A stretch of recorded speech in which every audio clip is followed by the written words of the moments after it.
Cause now I'm headed to class. I'm still 20%, so get your head out your ass. I'm the antonym of the internet, still cleaning up the viruses that you had left. I think I'm falling in love again. Don't stop until you hear the I'm the antonym of the internet, been fighting on new grounds over if my love is valid.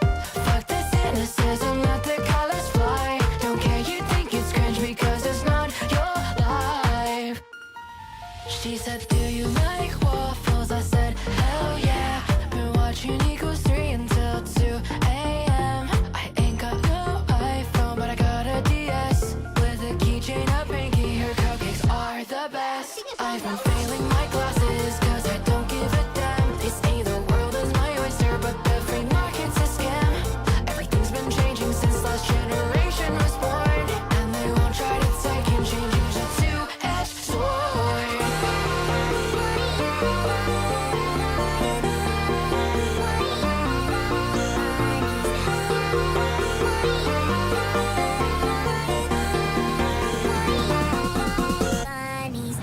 I'm the antonym of the internet, still cleaning up the viruses that you had left. I think I'm falling in love again. Don't stop until you I'm the antonym of the internet, been fighting on new grounds over if my love is valid. Fuck the cynicism, let the colors fly. Don't care, you think it's cringe because it's not your life. It's never too late to fall in love with the world. Your past is not today, so set your stride with a twirl. Yeah, we've all made mistakes before, that's a fact of life. But once you restate your heart, you'll be just fine. Now with your life, you say it's all mine, all mine. Revel in your friends and hobbies, let your heart speak. When a drifter says some shit, just block that internet freak. I'm the antonym of the internet, still cleaning up the viruses that you had left. I think I'm falling in love again. Don't stop until you I'm the antonym of the internet, been fighting on new grounds over if my love is valid. Fuck the cynicism, let the colors fly. Don't care, you think it's cringe because it's not your life.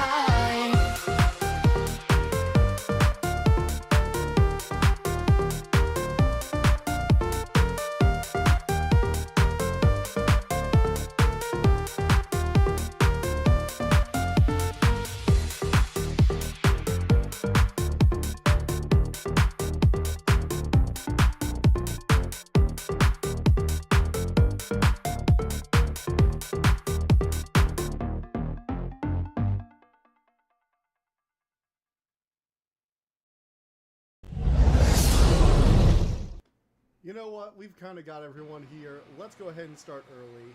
1 second. Let it pop up. Give it a moment. Oh my gosh, no. Game capture already. I called that there was going to be an issue already, right? Okay, there it goes. Perfect. No problem. No problems. Just a brief pause. Mic is quiet. Okay. Let me turn it up a bit. Is that better? More like it? You screaming from a box? No. I'm not sure.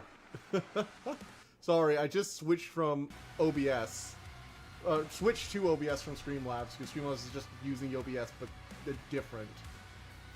And the settings are just a little off still. Let me know if there's any issue with the mic, though. It should be good now. I also wanted to have it be a little bit quieter. Could be louder. Okay, I'll put a little bit. I just don't want to go too loud because last time I had some issues. I can only hear you from one side. Is that universal, or can everyone hear me from only one side? Because if so, let me check the settings. Like twice as loud. I'm not sure if I can do twice as loud. We'll have to see. Also, I think I figured out why, because I didn't set it to mono. Because my mic is mono. I think that's nearly as loud as my mic gets. And it's right here. How about this? Is this better? I've moved it closer to me. Let's see. Right here. Oh, that's fine. That should be fine. Alright. Let's go ahead and get into this. So, we've got Doom only on one speaker. Yeah, hopefully I fixed that. Everything is fine. For me, everything is fine, though. Did the not... Speaker. Yeah, hopefully I fixed it. Yeah, that should fix it. Okay, cool. Resuming. We got our cool... Oh, look at Doom Guy's gonna pet his friend Dragon. Oh, look at it. Also, Cyborg Dragon... I know I've said this a few times, but Cyborg Dragons. There we go. The deafness in my right ear has been cured. Sorry, I forgot to set the mic to mono. I do that a lot. It's whenever I set the mic in like any new Streamlabs scene, it's always the thing I forget. And honestly, I don't understand why that's not the default setting on a microphone. Like why mic inputs don't just default to mono. Ow. Keep getting hit. Alright, so let's go kill Cthulhu. Yes. Ow. Right. Well, never mind. We need to go down for this one. Oh god, my brother just got back. Now his dog Rosie is going nuts. Oh yeah, dog's going nuts. I can feel you there. Actually, we had to get a bark collar for ours. We have a new dog, and his name is Rhett. He had to get a bark collar because he would just not stop. It's not a shock collar, it's a noise collar. So whenever he barks, it makes a loud, high-pitched noise. And eventually he's just gonna stop doing it, hopefully. It's a very effective tool. It's also, like, not painful, so not as barbaric. But hey, we're playing Doom right now. Barbarism is what we're going for. I think this is the same level we were at before. It didn't really save our progress. Oh well. Oh well. Let's go blow up Cthulhu's tentacles. I thought... Oh wait, actually, let me go back to the main menu. I'm an idiot. I think I hit the wrong stage select. My pet dragon like pet dragon, but rest in peace, Dozzy. Let me check something real quick. Okay, I hit the wrong thing as a stage selector. We already did that one. No, you misunderstand. His dog was adopted and was abandoned and given away 3 times prior. Actually, that's what happened here. The reason we took in Rhett is because he had been, like, taken back a few times. So we're just like, he's staying with us. Also, my dogs are, like, feral. Stella and Lola were both found on the side of the road. Lola was, like, a really young, but not, like, not like a puppy, but, like, adolescent. Like, she had been out there for a few months. She was apparently living in the wilderness off the side of a highway. My mom saw her, stopped, and we went to go grab her. She is so feral, we had to get her one of those puzzle dog bowls because she eats like a dog who is about to constantly, like, not have food in the future. She like, even now, she's a little bit, like, obsessive with food because she didn't have a lot as a, like, pup. Also, we got our double jump back at some point. No, we don't. Wait, do we only get a double jump if we fall off a cliff, I guess? That's stupid. I thought I had my double jump because I have a little jump into air, but it turns out, no, we don't have our double jump back. I missed the double jump. Meanwhile, Stella, we found her on the way to school one time, on the way to high school, and we couldn't find anyone she was owned by, so we just kind of kept her. Basically, all of mine are adopted like strays. Don't understand people who spend $1,000 for dogs. I know, there are plenty of dogs, like, right there. Or just go to your local shelter. There are plenty of dogs all over the place. They are very common. Humanity's bred a lot of them over the years. It also doesn't help that he came back 3 times a day and then left again in the span of, like, 3 weeks. Yeah. Oh, man. That's a dog who's like, I want to come back for the food, but I also want to run wild and free. Pick a lane, dog. You gotta pick a lane. But yeah, so, like, all of ours are kind of, like, pickups. We just kind of, like, attract dogs. We had gotten a dog. Zoe, but she's dead now. She died recently. A few years ago now. What, like 2020? I guess it's not super recently, but, like, I had her for, like, most of my life. I got her when I was... Because we had another dog called Buster, who was, like, a boxer. And we had him from when I was, like, really young. Like, my parents apparently got him a little before they had me and my brother. So, he had been around our whole, like, childhood. And then, like, when we were, like, 10 or 11, he died. And we got Zoe, and she was there all the way through, like, my teenage years, essentially. And into my adulthood. And then she died recently, and we just have Lola and Stella. It was kind of funny, too, because Lola and Stella are super hyperactive, and now they have a dog that's just as hyperactive as them. God knows how many times Rosie has seen that pattern happen before they simply stop coming. Yeah. Oh, actually, one of the really funny things, I'm not really sure if this is funny. It's a little weird, but it's just happening. See, Lola is, like, the super, like, in-charge dog. She's the one with all the energy. She kind of sees herself as, like, the dominant one, I guess. And it turns out Rhett is, well, she started humping him, which is weird because she's female and he's male. So it's, like, the inverse. I mean, they're both fixed, I think. But it's, yeah, that's a thing that's happened recently, is we've been having to tell her to stop humping the male dog. Oh, man. Yeah, it's a thing. It's so weird, like, I guess Lola just wants to show that she's in charge, I guess. Absolutely feral. Ooh! Is that a double chainsaw spear? A very impractical but cool weapon.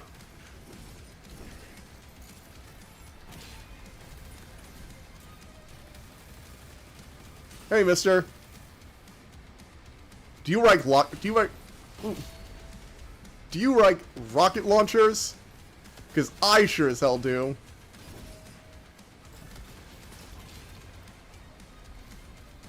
Alright, come on. Come at me. Alright, buddy. I want to fight you. Komodo champion.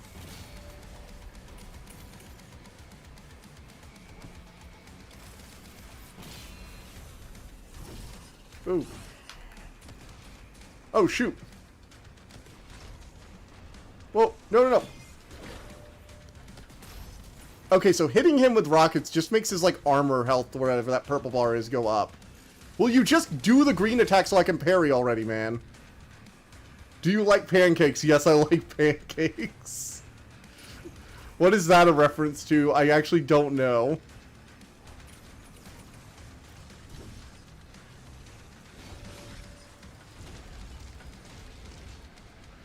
Oh. Song. Oh, right! Yes, that's from the antiphony. Oh, man. I forgot that was in the song. Gosh, I love that song so much. I actually have it on my Plex server now. Because I said screw Spotify a while back. It was just like, yes, I'll just do my own music server. Thank you very much. I don't think I have the music. Oh, I don't have the music video on my Do You Like Waffles? The hell yeah. So it's a reference. I got that it was probably a reference to an internet meme or a early YouTube video, because a lot of her stuff is like a reference to like 2010s culture, essentially.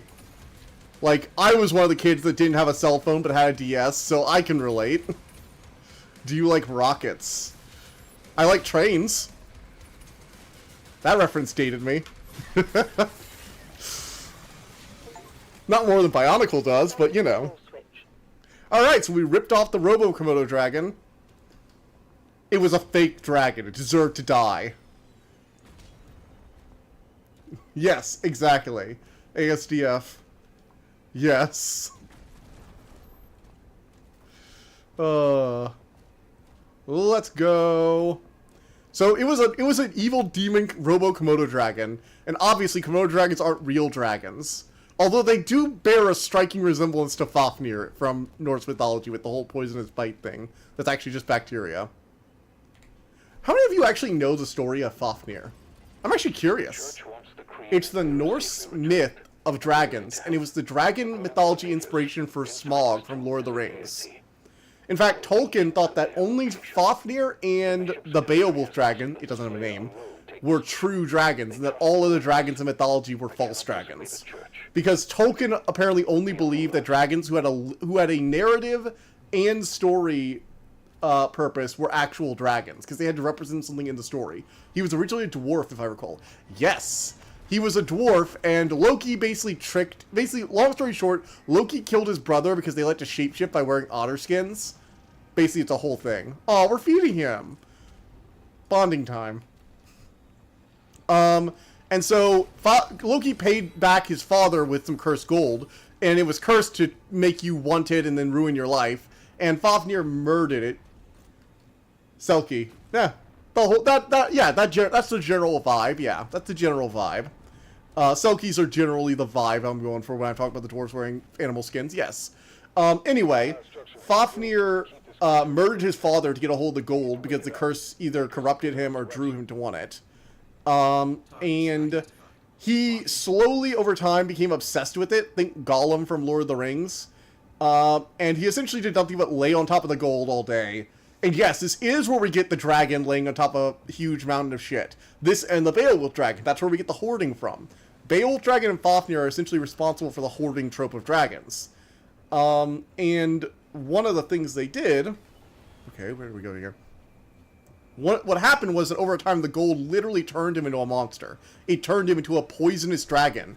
And the only time he left the cave was when he would slowly walk down to the river to get a drink of water each day. So from blowing up demons to Mars base to feeding Hellish Dragon in 3 games, how the hell that happened? Technically, the Hellish Dragon happened before the Mars base. This is a prequel, remember? This is a prequel where he went to, like, the fantasy Warhammer planet that uses guns with skulls for ammo.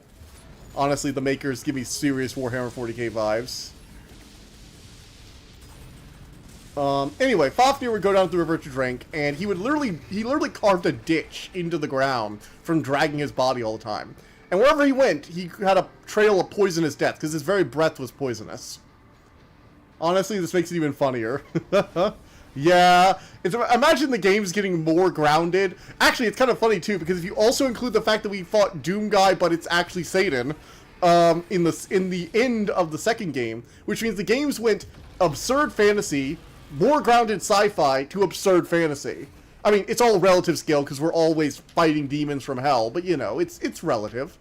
Anyway, where was I? Oh, yeah. Fafnir was turned into a horrible dragon, and so the whole thing with Fafnir was he would go down to the river to drink. Well, long story short, there's this character from the Volsunga saga, the Ring saga. This is this really long series of myths and stories that I'm genuinely not going to get into because it would take way too long. All you really need to know is there was this hero called Sigrid who needed to kill Fafnir for reasons.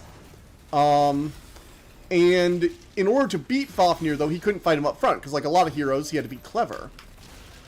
Siegfried, yes. Siegfried. Sorry, not Siegfried. Siegfried. Anyway, he decided to lay in the ditch on the way to Fafnir.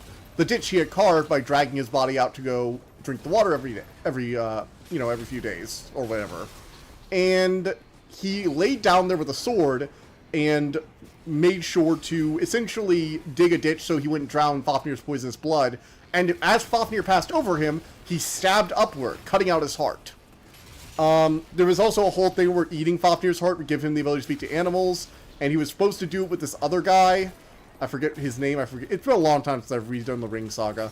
Can you tell this is like Lord of the Rings adjacent stuff here? Anyway, there was a whole thing where after he ate a bit of Fafnir's heart, or he ate some of the oil, maybe, really, that was cooked with? I forget exactly. There are, like, several myths of eating heart to gain powers, weirdly enough. And as a result, he was able to overhear a bird saying the person who told him all of Fafnir's secrets was going to betray him, and so he could betray him. But long story short, Fafnir ended up dead because Loki felt like being an asshole. Loki killed a random animal that happened to be a dwarf, then gave the dwarf's dad, when he sought recompense, cursed gold, which got him killed by his son and turned that son into a dragon who got killed by a Norse hero. So yeah. We can all blame Loki. We can just blame Loki for all of it. All the time. Period. For everything. No matter how responsible the other gods are for doing shit, we can just blame Loki. 100% of the time. The other dragon that, like, Tolkien really liked was the Beowulf dragon. If you haven't read Beowulf, actually read it. It's a pretty good story. And it's not that long, all things considered. Once you chop out, like, the 5 chapters that are just... I blame Loki for dragons. I recall Fafnir's blood touched his lips so he could understand the bird speak. Told him his companion was just using him and betray him. I thought it was that he ate his heart, although that might be one of the weird differences. Although Norse mythology actually doesn't have a lot of regional variants. because everything we know is from the prose or poetic Edda. We don't... Hey, look, the boss glitched out! Cool! Oh, no, he woke up. Which is why Norse mythology is, like, weirdly more centralized, and we have only a few actual versions of most events, because it's all from a few books. And also after Christianization, so there's also worries that, like, every third character might actually be Jesus. No, seriously, there's some people who think that Balder, anyone from, like, Balder to Heimdall could be Jesus. Actually, I think Loki has gotten confused with Satan a few times, because the whole... Well, a few times where he's called Serpent in supplemental materials? Although, honestly, he doesn't really have a great, like, rap with serpents in the mythology, because he was, like, chained under a serpent that would drip poison to his eyes for the death of Balder. That was, like, a whole thing. Also, kids, that's why Earthquake's happening. It's Loki struggling in his bonds under the earth as a snake drips poison to his eye. Because his wife pulls a bowl over his head, but every once in a while she has to go refill it, and that's why Earthquakes happen. Because Loki's screaming and writhing in pain. So just imagine Tom Hiddleston screaming in pain the entire time whenever an earthquake is happening. Which I think kind of makes it kind of funny. Yes, you are right, though, about the whole him being able to talk to animals who warned his companion was going to betray him. The Ring Cycle is a very long piece of literature, and I have only read it, like, one time. And that was a long time ago. It's actually, like, opera play. I think it was, like, opera plays, actually. I thought the earthquakes were caused by wind trapped underground. What mythology is that from? Because I know a lot of weird reasons for earthquakes to happen. You're Jesus, you're Jesus, you're Jesus, you're Jesus. Is there any more that are Jesus? Well, like, okay, if there's any character in Norse mythology that's probably just a Jesus analog, it's Balder. Let me make this very clear. Balder is the god of all the good things in the universe. He was the favorite chosen Asgardian who everyone loved. He had a pact with everything on Earth that his mother made because she was afraid he was going to be killed due to a prophecy. Loki martyred him using mistletoe. There was a whole thing where he'd come back to life if everything in existence wept for him, but Loki decided not to. And then he got to stay dead. But after Ragnarok, after the end of the world where all the old gods die, he comes back with 2 humans who survived. Weird about that. And becomes the new god of the new world, cleansed of all the sin. And, oh, wait, there's actually a super powerful god above all the others that shows up around that time, too. Weird how that happens. Yeah, it's like... We're not sure if Balder himself and the martyring of Balder is, like, a Jesus insert, or Christianity is an add-on for Christianity, but we are pretty sure that Balder, at least himself, was, at the bare minimum, heavily synchronized with Jesus. I also recall the bird's destiny bathes in Fafnir's blood, becoming vulnerable. Covering some blood, a small leaf fell on his back.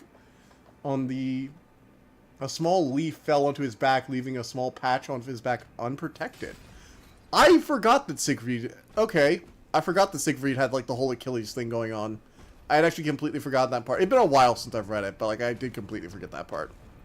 I'm not sure. I can't confirm or deny that. I mean, Achilles had it because that's where his mother held him by the I guess, not ankle, heel.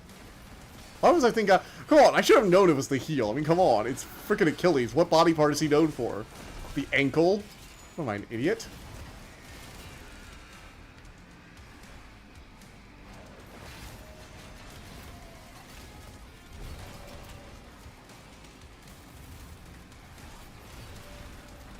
Okay, oh.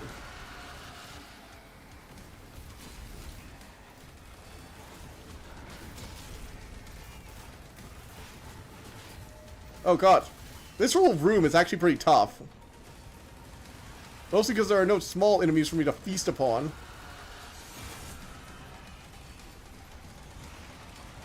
Oh, come on!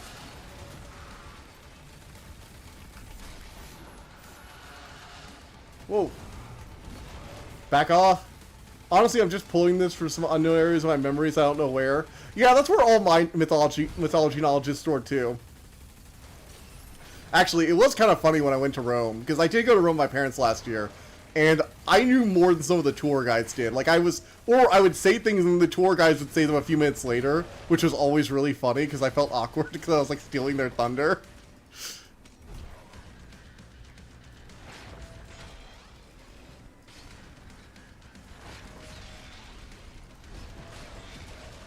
Alright, we got him. Nice. I don't remember where I got this info. Yeah. Although, again, there's not like a huge amount of Norse mythology info that's floating around that's untrue. Like, a lot of it's just assumptions people have made from literature, like secondary literature. There aren't a lot of secondary myths. There just aren't. Because apparently the Norse just decided they didn't want to write their mythology down. Which makes me cry. Because, seriously, Norse, you had a writing system. You could have told us your beautiful stories. Instead, you left it up to some Icelandic asshole like a few centuries later, who only wrote them down because he was trying to reunite Denmark and, what was it, Denmark and Finland or whatever? Like, he was trying to say, hey, we might be two different countries, but hey, we're both Norsemen. Gods. And then he was eventually killed. Because, you know. I do remember the series of Orpheus was from this weird kid show featuring an old man, a Muppet-like dog. Did they tell you about... Oh, if you've only seen Orpheus from the family-friendly stuff, you probably don't know how his story ended. Because believe it or not, his story didn't end when he failed to save Euripides and left the underworld in shame. Turns out, he got attacked by a bunch of Maenads, who literally tore him into individual pieces. Were also horny with their mythology. I mean, he was quartered, yeah. Well, and not just quartered, his head was chopped off so that he could sing for the muses for all time.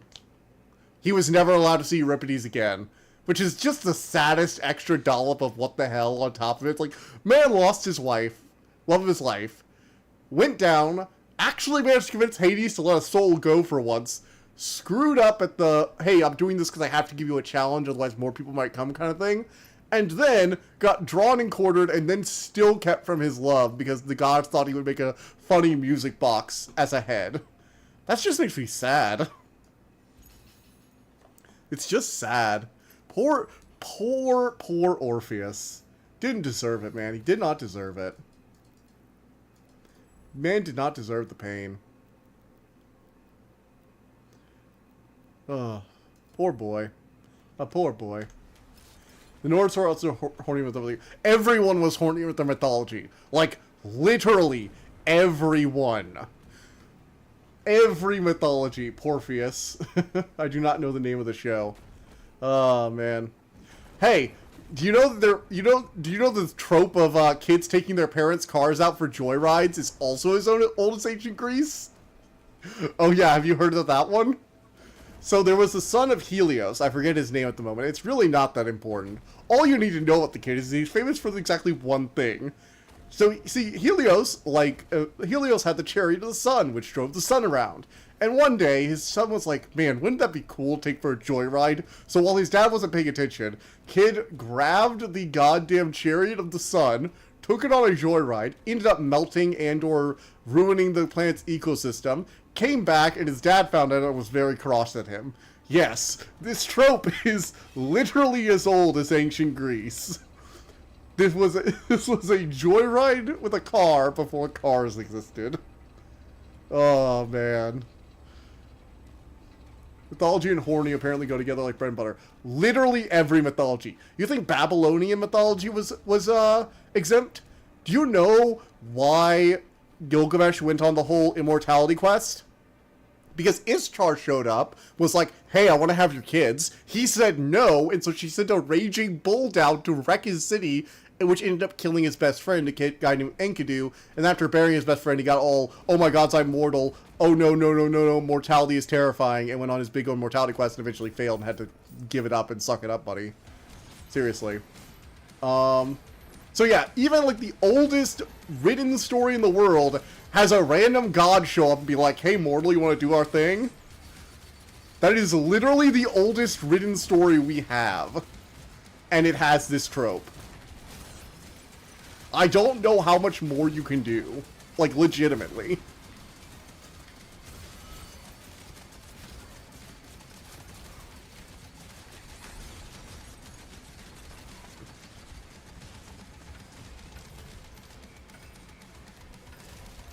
Alright, let's go. No. Shit. I am out of ammo and a lot of guns. And also, I need, like, health back, like, now. Ah! Thank you. They left all these, like, zombie health packs lying about. Very nice to the developers. I like how when you want health in this game, you go kill things.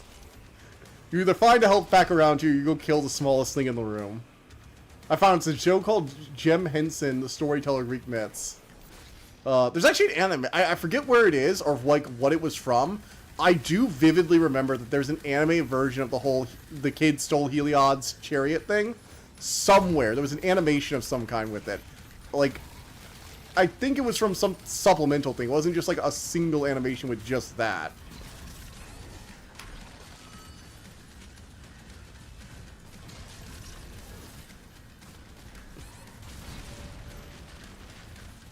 Oof. Alright, let's get the rocket launcher out.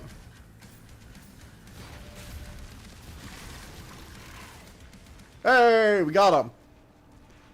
Nice. But yeah, gods wanting to do it with mortals literally dates back to the oldest mythologies we are aware of.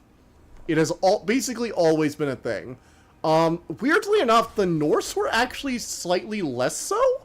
Like, honestly, if I had to rate them on how horny they were, I'd probably say not that much.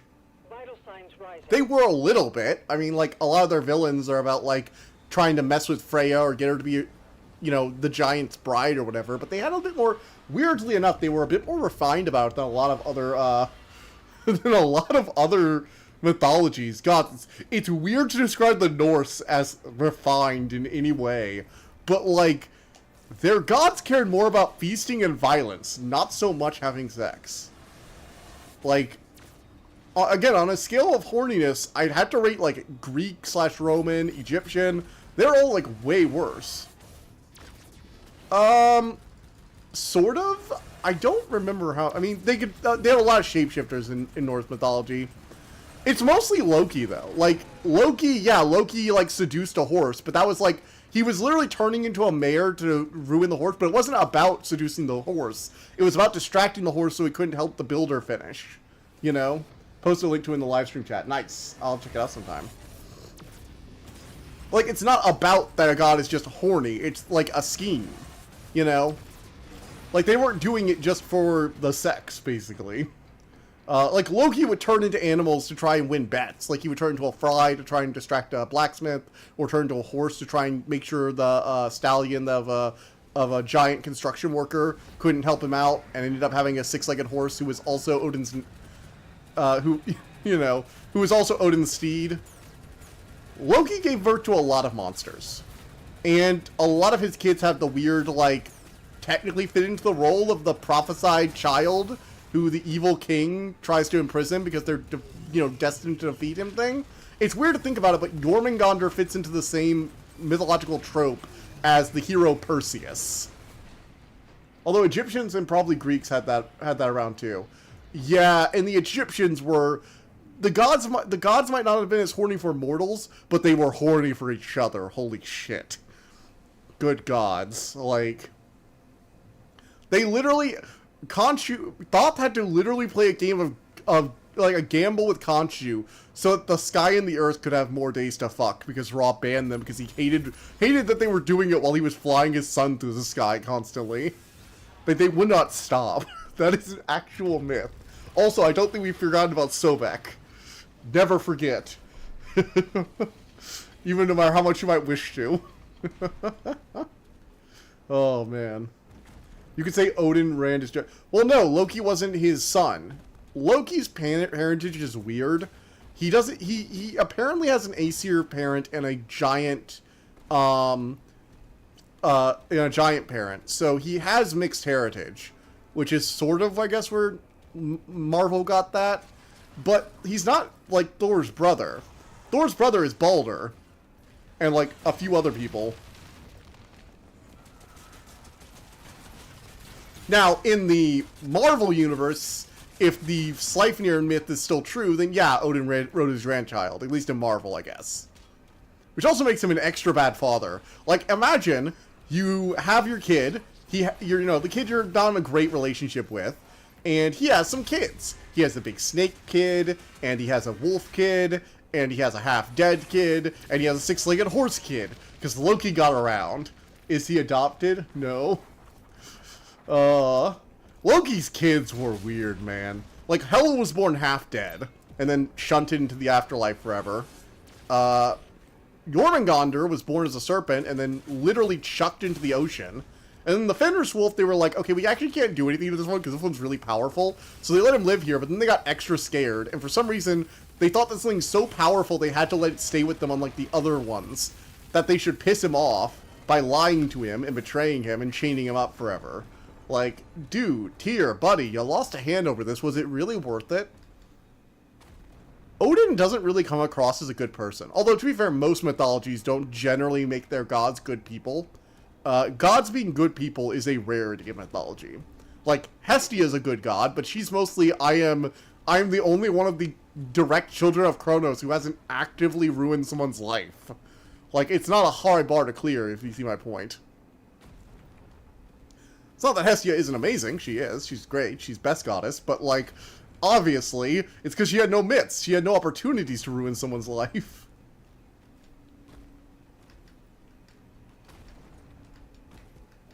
Yeah. How do we get over there?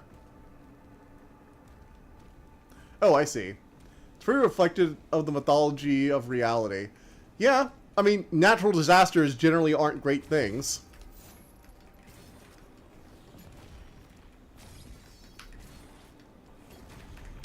Hey, we got an action figure. We're finding secrets out the wazoo in this level. Great. Fantastic. But yeah, so mythology is full of stuff. Honestly, Norse mythology is it's weird for me because I find it the easiest to research because there's like one story, not a bunch of regional variants. And it's pretty easy to tell the stories because a lot of them were codified into big epic works like the Ring Saga, or have just been told over and over again to death in other mediums. So while there's a bit of like weirdness with like adaptation stuff, generally speaking, Norse mythology is pretty easy to retell to someone. But it also is frustrating because we know that there's more to it. We know there was so much more to it, and we just don't have the sources. I would murder someone for some like OG Norse myths. Cut the bullshit. Oh, God. Can I put in an order to that? Like, commission it? So, can I commission a time travel to go back in time and save Norse mythology from obscurity? Hardship with a lack of reprieve makes you feel like something must be conspiring against you. Yeah. Yeah. Also, it's why gods of death, even though they actually weren't that bad when you break down what they're doing, you know, what the way they acted, were feared because they just were not talked about. Like, Hades and Persephone, they didn't even like saying their names. Like, they were called the Dreadlords, or the Custodians of the House of the Underworld. They were very, very scared to mention the names of death gods in most cultures. Fun fact, by the way, Thanatos, the god of death, he's the god of death. Hades is just the god of the underworld. He actively had a name, and despite that, they didn't like saying it. So, he had a different name in Roman mythology, and despite the fact that he did have a completely different name, his essentially Roman name wasn't widely used because, well, let's be real here, you don't want to invite death into your house, do you? And if you say his name, he might come there, like fucking Beetlejuice. That is actually how they approached Hades. The Romans would call him by his Greek name, because they just didn't want to get his attention. Which I think is rather fascinating. Because it's not like he's Apollo, where he just had the Greek name and nothing else. He had a Roman name, I forget what it is at the moment, but like, nope, we don't want to say it. That's a scary no-no name. But yeah, a lot of these things were just disasters or natural phenomena, and people treated them like they treat disasters and natural phenomena. That is to say, you feel like someone's screwing with you. As Dawnseeker said, basically. Also, I have a new short up. I'm not sure if you noticed. I basically took a clip of one of the parts I really liked from one of our live streams. We're going to start doing that to maybe funnel some traffic, secondary traffic into the live streams after the fact. I'm also working on I also am working on an animatic. Assembly knows because I showed him the rough draft of an animatic. This is who name we do not speak. Yes, it's basically the Harry Potter he who must not be named thing, but you know, in real life and with gods. And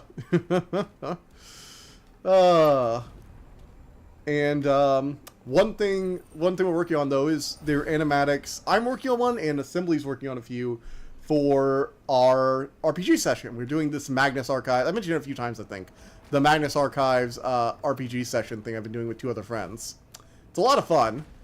I will say the system was very rules light. I think I mentioned that before, but like, you know, we're getting the hang of it. We're having fun. Although I've screwed up a few things a few times. Ooh, look, my thing is for the animatic tip. Get audio 95% done before going further. Yeah, I have the frames. I'm actually going to ask... Actually, that's what I'm going to be asking you, actually. I'm going to send you the lines and ask you if you can read them. For your parts. Because this isn't technically something that was recorded straight from the session. This is like a joke I thought up after the fact about the session. Whereas Assembly has some of the stuff for the audio. I have the clips I want, and I have the script ready. And I read the script for it. But I do wanna get the audio done so I get the timing on the frames done. Which will be good. If I recall correctly, the Roman name for Hades was Pluto. Yes, it was Pluto. Yes. Which I actually think is really funny. Because Pluto is no longer considered a planet. Just like how Hades isn't really an Olympian. He's not one of the 12 Olympians. So, I think that's just really... Romans were ahead of their time, man. They really were.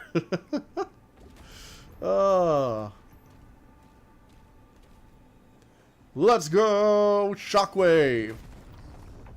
The shockwave from landing just utterly destroys them.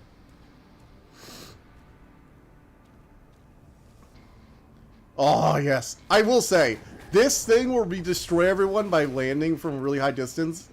I missed the double jump, but man, do I like that shockwave hit.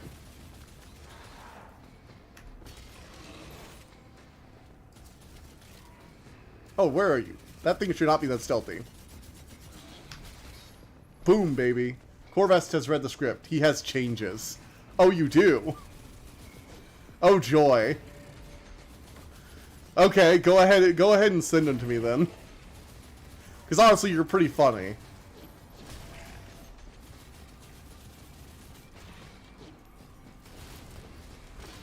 I love this shotgun so much. Alright, let's go ahead and get the, where is it? Ah, here we are.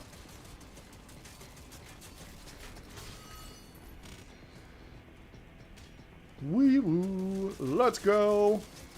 This thing really is great for getting the shields, like, to critical levels so I can blow them up.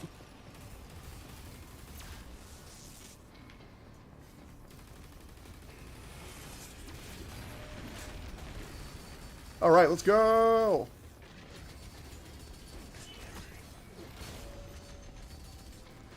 Whoa.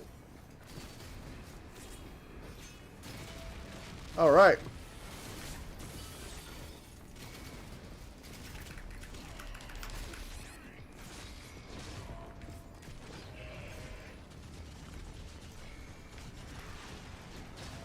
Alright, bash.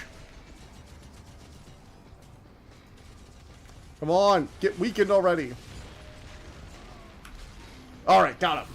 We record together. Your lines to properly react to Corvast. Okay. So what, we get in a Discord chat, we both have Audacity open our ends? That sounds cool, let's do it.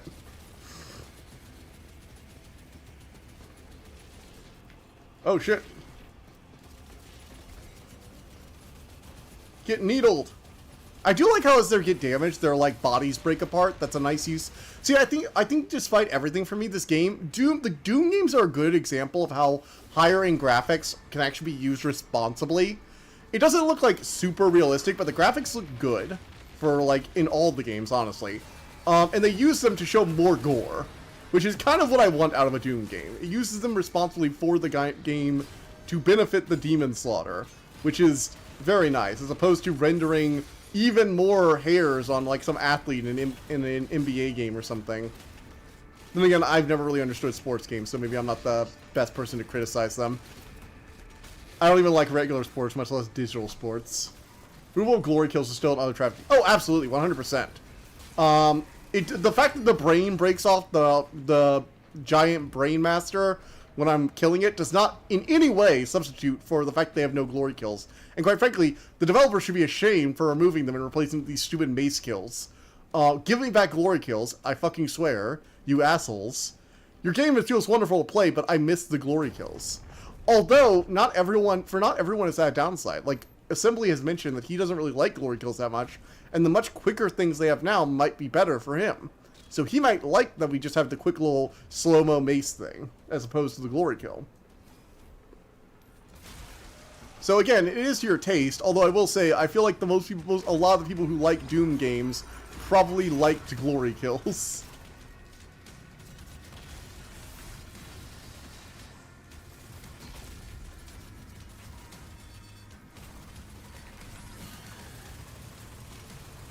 Ah.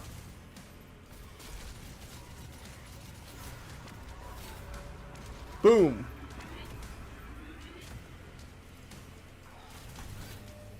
Alright, get wrecked. Combo! It's a flail, not a mace. Why do I keep calling it? I'm not playing this game with this graphics anyway. That is fair. That is fair. That's what I was saying. So I'm like, the Doom audience probably generally wants the glory kills. So just because some people wouldn't have. Oof. Whoa. Yeah. Okay. Got him. Got him.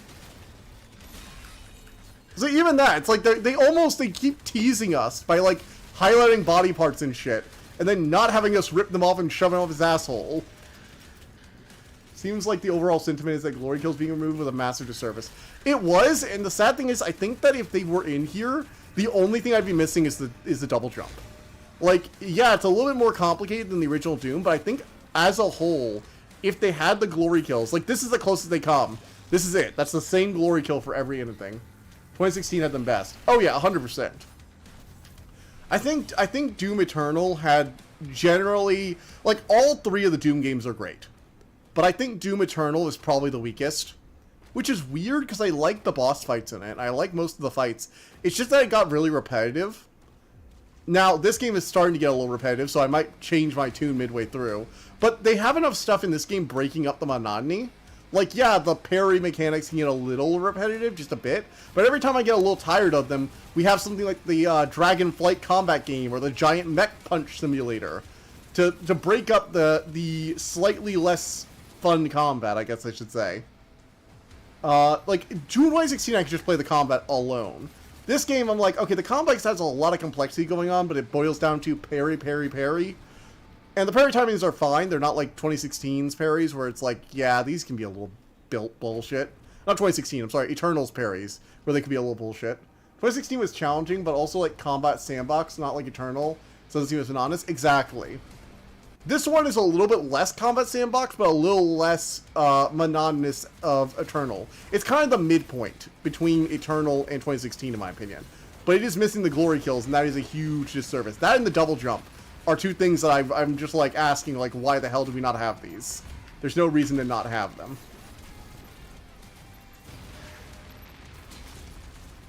I guess animation budget, but like, you know, it's Doom. Like, what are you doing if you're not animating every little giblet being destroyed? Ooh. Boom! I will say, the shield is so much fun. I love throwing and bashing my shield.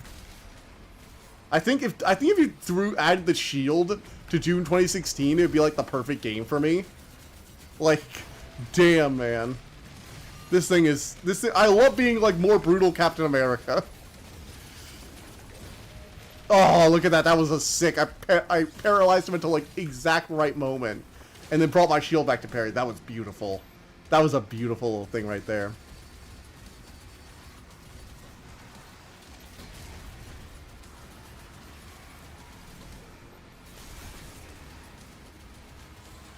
Needler! Needle, needle, needle. Bam! Look at me go. Later games have certain aspects better, but 2016 is all around great. Yeah. 2016 is viewed as lesser because it doesn't have the one thing that stands out. Honestly, I've always thought of 2016 as like the one that all the others kind of fall a little short of in different ways. Like you can get tired of constantly needing to use the sword, or the demon hunt, or the doom hunt, the Slayer Hunter battles, or whatever in Eternal. You can get a little tired of the parrying mechanics, or needing to like constantly just like rapid fire parry the bosses, or needing to use just not having your double jump. Honestly, like what I would say about the stream, just not having the double jump of the glory kills. But 2016 just kind of has it all. And it kind of does it all well enough to the point where it's an equal to most of the mechanics in this. It's standing out being perfect without needing an explicit gimmick. Exactly. It kind of nailed it without a gimmick. And all the other games have their gimmicks, but none of them decide, hey, what if we just didn't need a gimmick? And a part of this is we need a sequel. There's a bit of a stigma I found in games where a lot of them feel like they need a gimmick. They need something. And I can even trace this a bit. It generally, I mean, you can say it happened in like every game, but for a long time, games had this thing where they were able to graphically improve to a ridiculous degree every new game. Like, look at the first 3 Elder Scrolls games. Actually, the Elder Scrolls is a pretty good example of this. Look at the first 3 Elder Scrolls games, okay? You have Morrowind, or you have Arena, which was like a DOS game. Daggerfall, which was a gigantic procedurally generated DOS game with a massive game world. So it was basically Arena, but bigger and better and shinier. You had Morrowind, which was Arena and Daggerfall, but in 3D. With awesome new 3D models and characters, and you can just like hop around on stuff like in the real world, man. And there it is. And for Doom is true like for nothing else. It's standing out by being perfect, yeah. And then you get to Oblivion, and it's like, okay, the graphics are even better. The world is more there. But after Oblivion, and I'd kind of almost argue with Oblivion, because you had the whole going into Oblivion thing as a gimmick, but even that's not really that prominent. But then you go from Oblivion to Skyrim. What does Skyrim have? Why, it has dragon shouts. You get a completely unique thing. And mechanic-wise, Morrowind and Oblivion play the same. They do. They're basically the same game, but one is set in a different province, and there's a big graphical and technological jump between the two. That is the extent of it. Even Daggerfall in Morrowind, like, it's just like 2D to 3D. You can like jump on stuff and do all this crazy things. Oh, look at that sick kill. Look at that. See, that's the glory kills we were missing. There was this thing where after games went 3D, and after maybe like the first few years of being 3D, so like, there was Morrowind and Oblivion. That was kind of the time scale. But then around the early 2000s to like maybe around the early 2010s, there was this massive technological jump one last time where we went from Oblivion to Skyrim. All the graphics stopped looking like they were made of Play-Doh. We kind of got semi-real. You can see the veins on soldiers' arms in Skyrim in base graphics. You can see like veins were kind of bulging off the arms. You can see the leaves fluttering on the slightly 2D leaves. And the best gun mods, or was that Morrowind actually? I think you're just talking about Fallout 3 because that's Oblivion with guns. Remember? And once normal map, sucker. And once you got that, once you basically had, it looks pretty realistic. From there has been a big jump, but gameplay-wise, it hasn't meant a lot. The graphics have gotten shinier, the resolutions have gotten increased, the lighting engines have gotten better, which is a thing, don't get me wrong. The Indiana Jones game, for as much as I've ragged on it a few times, looks gorgeous, One of them actually had mod for new Fallout New Vegas weaponry. Because, of course, they went for that one, because that one has the best weapons. But yeah, so once you got to that point, where everything looked good, because good is what most people aim for, turns out there wasn't a huge way to go graphically, and so they couldn't just sell games on new graphics. You couldn't just say, this is the bigger, shinier one that's got revolutionary. You can't just go Mario 64, you know, from 2D Mario again. You can only go from 2D Mario to 64 one time. You can only go for Pokemon from 2D to 3D one time. I would argue 2D was better at chunking out a bunch of mons, and I would even argue earlier pixel art looked better than some of the early 3D model stuff they did, but that's my opinion. And also nostalgia. New Vegas was probably the best Fallout all around in general. New Vegas is probably just flat out... I mean, okay, I need to finish 2. I haven't finished Fallout 2, so I can't say that. I will say it's the best 3D Fallout. Not even close. Like, 4 has the best gameplay, but who cares? The story is actual garbage and put me to sleep, and I got bored of it after a few hours. I've tried to finish 4 on no less than 10 different occasions. I can't. I have fun for a bit. I get distracted. Hell, the first time I even got my settlement kind of made. But then every time I try and go to the main story, it's just wah wah wah wah wah wah wah wah. Oh my gosh, this quest is so boring. And after a while, the few fun side missions go away, and it's just left with the repetitive bullshit. So I just stopped playing it. It's happened so many times. I actually wanted to make a video about why 4 sucked early on in my YouTube career.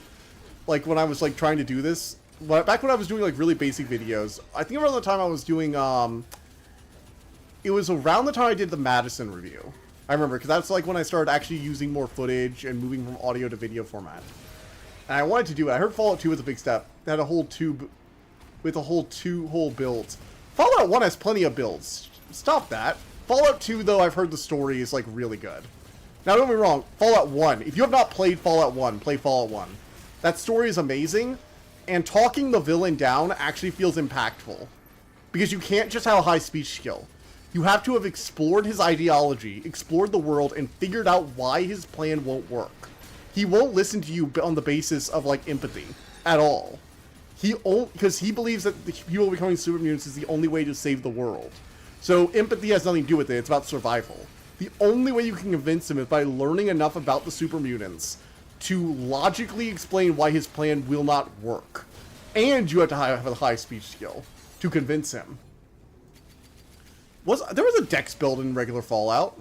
Or I guess it was agility in Fallout, because you don't have a dexterity, you have agility stat. They had an agility build. In Fallout 1, they definitely had an agility build.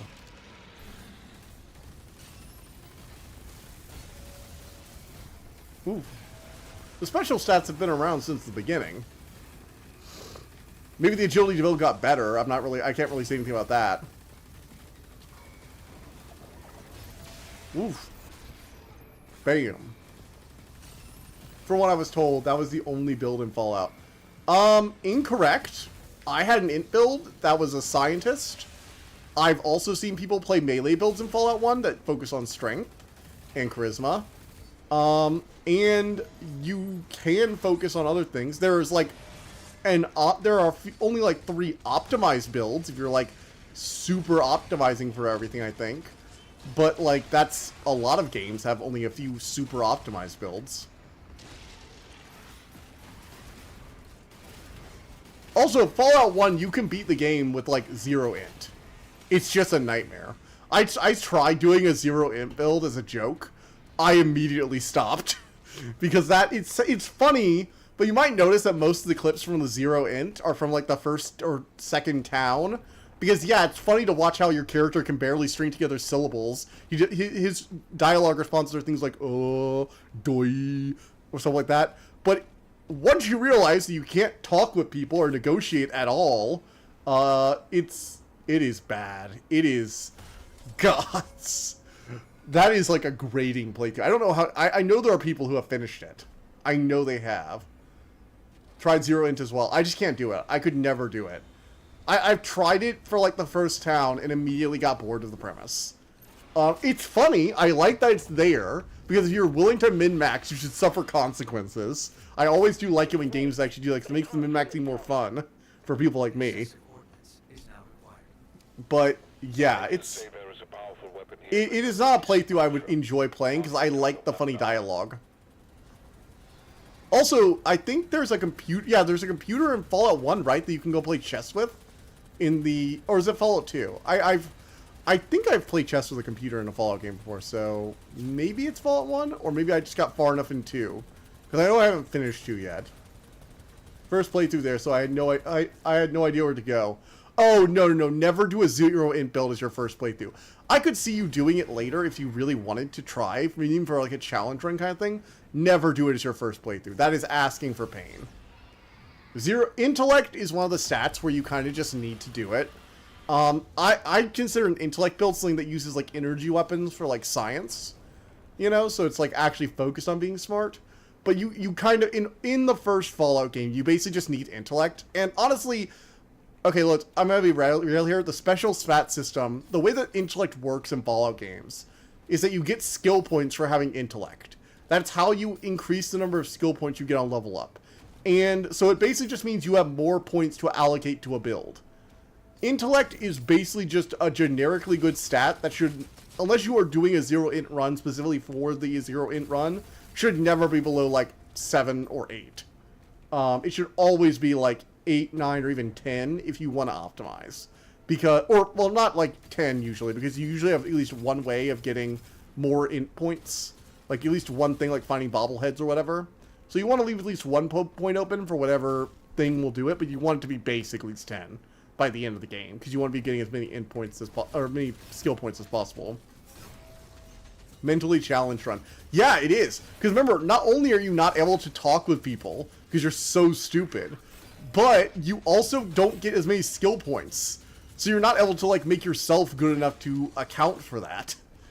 It is essentially a challenge run with unique dumb dialogue. And everybody treats you like this good-natured, like, complete moron.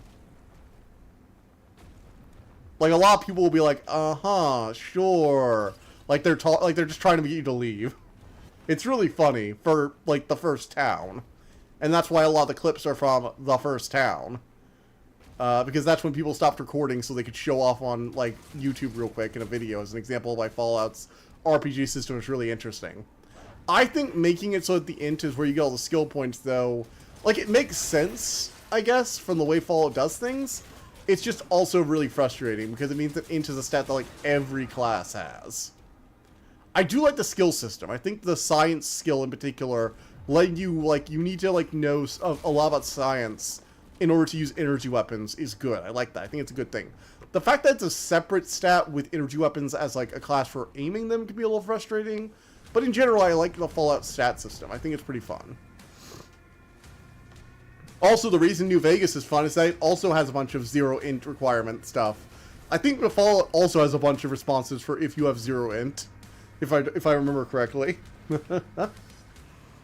Because it was very much an old Fallout game, but with the modern graphics, which was like right up my alley. And I didn't even play Fallout 1 when I played New Vegas.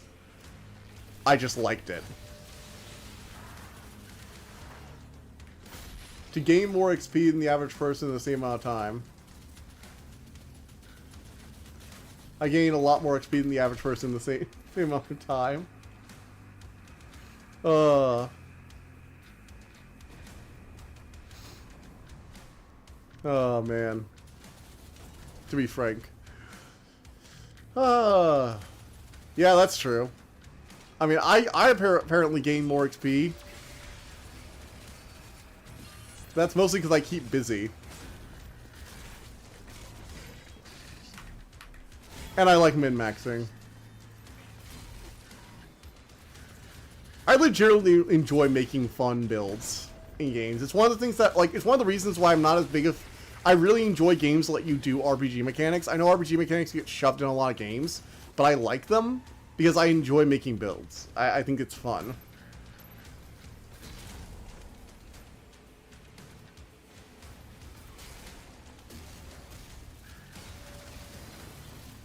Boom. Boing. Also, you might have noticed, we haven't got any message from Twitch, and that's because I think I'm not currently streaming on Twitch, and I think I'm going to stop. because my internet's been kind of unreliable, and I think trying to stream to both YouTube and Twitch might have been part of the reason that the internet started glitching out with the other game the other day. So I went ahead and, starting this stream, cut out the Twitch stream. I'm just going to do it on YouTube. Partially just because I don't have as much bandwidth for upload speeds, and I got to work with what I have.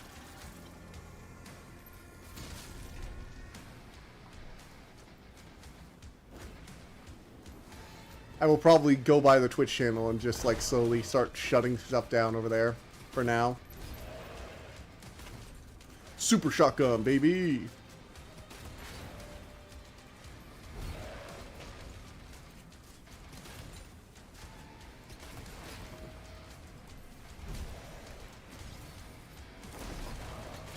Boom, baby.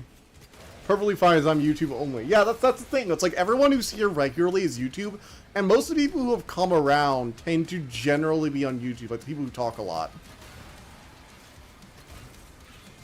Granted, it's also because I have a hard time. Oh, look, it's the Komodo Dragon. It's Robo Komodo Boss. Robo Komodo.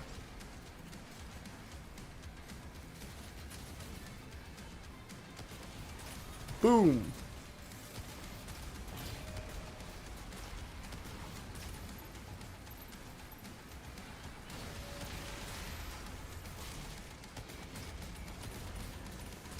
Boom, baby. Oh yeah, take that.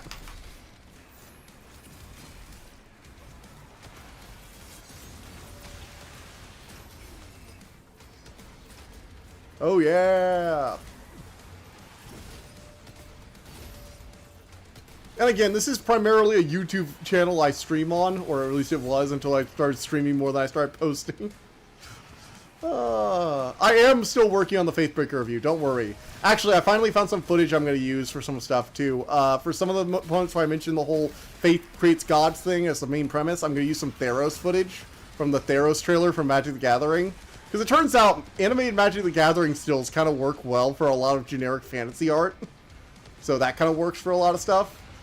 I'm finding things. I'm slowly finding more and more stuff I can use for that, so that video is chucking along slowly but surely. Luckily, the Lilo and Stitch video, I think the Lilo and Stitch and How to Train Your Dragon will be out much sooner because I can just use the footage and I have both those movies, like the whole things. The only things I'll need to get a hold of are like some Stitch clips. So that's more about making the script, picking out the clips I need, and then refining the content. It's gonna be more like script based than it is gonna be like effects based. With now Twitch being terribly selective in rule enforcement, I really don't want to support it. Yeah, that's the other thing too, is apparently they've always apparently had a rule that you're not supposed to be streaming on multiple platforms, and if you are, you're not supposed to be doing anything on one platform you can't do on another. And I technically abide by that rule, I think, but apparently they're going to start more rigorously enforcing it too, and I just don't want to deal with Twitch getting, like, banning me or having issues with connecting and making it stop. I'm just like, you know what, I haven't really gotten many viewers over there, and the few people who pop in like briefly, and yeah, I have a hard time seeing them sometimes, so it's partially my fault, but at the same time, I also just haven't had that many people that end, and YouTube is the main thing I'm doing. Plus, again, it's less bandwidth that I have to worry about, and I have Cox, so I have a shitty internet connection, as it won't take 2 weeks to get those videos past DMCA reviews. Oh god, you're right. You're right. I am going to have to... Oh, God. I really need to start working on that script now, then. God, it's going to happen again. It's going to be the Dragonheart review all over again. Ugh. Then again, it's DreamWorks. And DreamWorks is apparently not the shittiest. Disney, perhaps. The Disney review might... The Lilo and Stitch review might be shitty. But the How to Train Your Dragon review might not be that bad. Also... Look at me just grabbing a crossbow. Oh, this is the BFG. The BFG is a crossbow. That's beautiful. I love it. Okay, they're really leaning into the Dark Ages thing, and I think that's sweet. Oh, shit.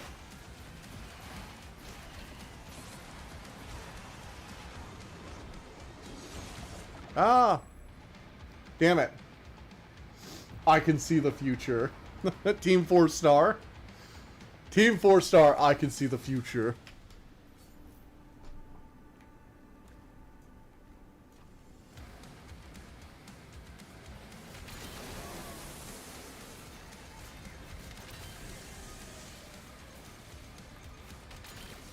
Alright, I do love that this is like a crossbow. This is pretty sweet.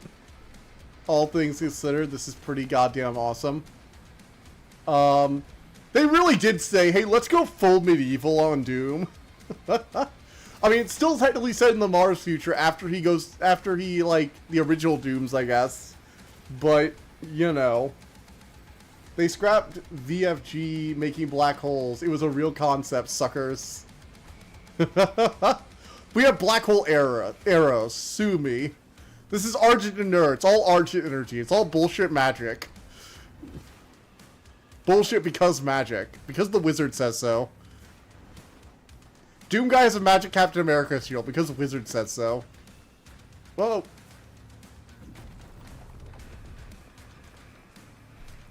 Seen Cyanide Happiness animation. I have not seen the Cyanide Happiness animation. What are those? Which one are those? Did you post some of the extra content, chat? Because if so, I might need to still watch them. I'm sorry, I've been like really busy this past week. Between trying to work on the animatic and getting the frames for that ready, working on the new video. Oh god, the best dark humor on the block. Oh, well then if it's dark humor, lay it on me, buddy. I do like some dark humor. Oh man, this thing looks so cool. Like, if you told me this is medieval BFG and you showed me this, I'd be like, yeah, that's medieval BFG, baby. Speaking of C&H, I played Joking Hazard, which is a card game made by them. Oh, okay. Oh, that's another thing that happened this past weekend. Me and Assembly played Koi Koi, which is Hanafuda. You play with Hanafuda cards, which are Japanese playing cards. Nintendo used to make some. In fact, they still do. In case you were wondering, Nintendo makes Mario-themed Hanafuda cards. It's kind of cool. They're sort of like a 52-card deck, but also sort of not. In the sense that it's a different thing it's doing. It has like 12 suits and 4 different types of cards, but not each type of card. Each suit doesn't have one of each. It's like a sort of like, some suits have 2 of the generic, and then 1 of this animal one, and then 1 with 1 of 3 different types of scrolls. It's a whole thing. Okay, I'll have to check it out. Thank you for posting in the live stream chat, baby. Let's go. Oh, no, no, no, no, no. I haven't died via fall damage. That's not death via fall damage. It's just fall. I just fell. It's fine. We don't need to, it's not a death by falling, so it's fine. It's all fine. You don't die by... Dude doesn't die because he fell in a bottomless pit. He just gets back up and tries again. Alright, so what's the deal? Whoa. Here. Okay. I love how Doom Guy doesn't even have an oxygen meter. Man does not need to breathe. I think Joking Hazard is way easier to be funnier than CAH. CNH.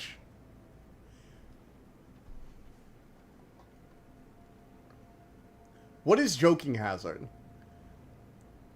Because I'm wondering if I've seen that when I worked at Barnes & Noble. We had a whole board game area. And to be fair, I was usually staffed in the, a lot of times I was either in the coffee shop working at Starbucks, or I was shelving in, nonfiction was annoying. Oh god, so I've ever told you guys how Barnes & Noble, okay, what do you guys think is the, how do you guys think Barnes & Noble shelves nonfiction? Specifically, how do you think they shelve history? What do you think the order is for history books? Go on, I'll wait. I'll wait till you get this. I'll wait till the stream catches up because we got latency, but Cyanide and Happiness is self-explanatory. It's got depressing and humor. Yeah, that makes sense. That's why the title kind of makes sense for what it is. A voting player plays a setup and has to judge punchlines. Okay, cool. Cool, sweet. But no, how do you guys think Barnes & Noble shelves their history section? Because it is not how you think. It is not by author or by subject matter. It is... It started with the all... No, it sucks. It sucks. I mean, it doesn't seem like a game that's designed to have like a hard rule system. It seems like drunk fun for friends. But anyway, no, it doesn't start with America. It is in historical order. Now, if you think about that for 2 seconds, you might realize, hey, wait, don't some history books start earlier than others and end later than others? So it's the start date or the end date? Yes. The answer is yes. We don't know. Because we've gotten in trouble for having it start date, and we got in trouble with having it with the end date. Because some things are supposed to, like, if it's a Roman book, do we shelve it based on, like, stuff that happened before Rome, but not stuff that happened after? Where do the general history books go that go, like, the entire history of humanity? Do those go off in their own little segment, or do we start them at the very beginning or the very end?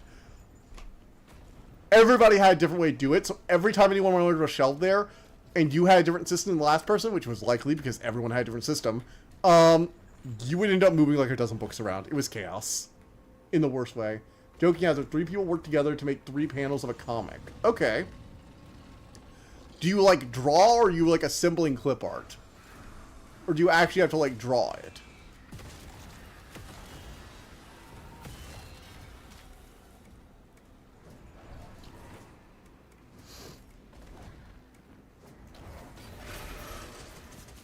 Two panels setup allow players more control over the setup. You draw cards from the deck. Okay, okay. I see.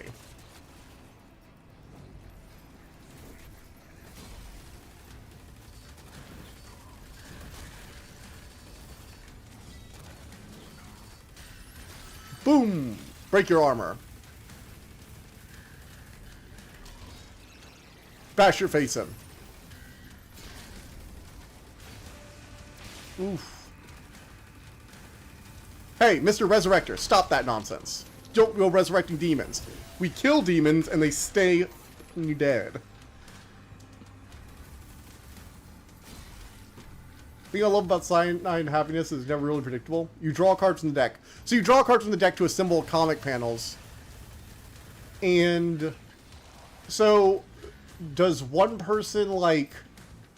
How do you, like, what's the game? Do you just assemble funny comic panels, or does somebody judge them?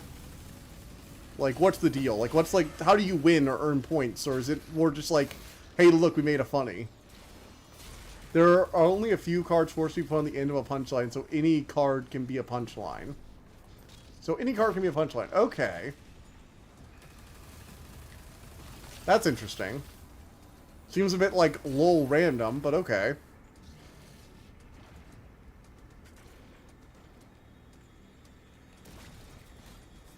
Needle rifle.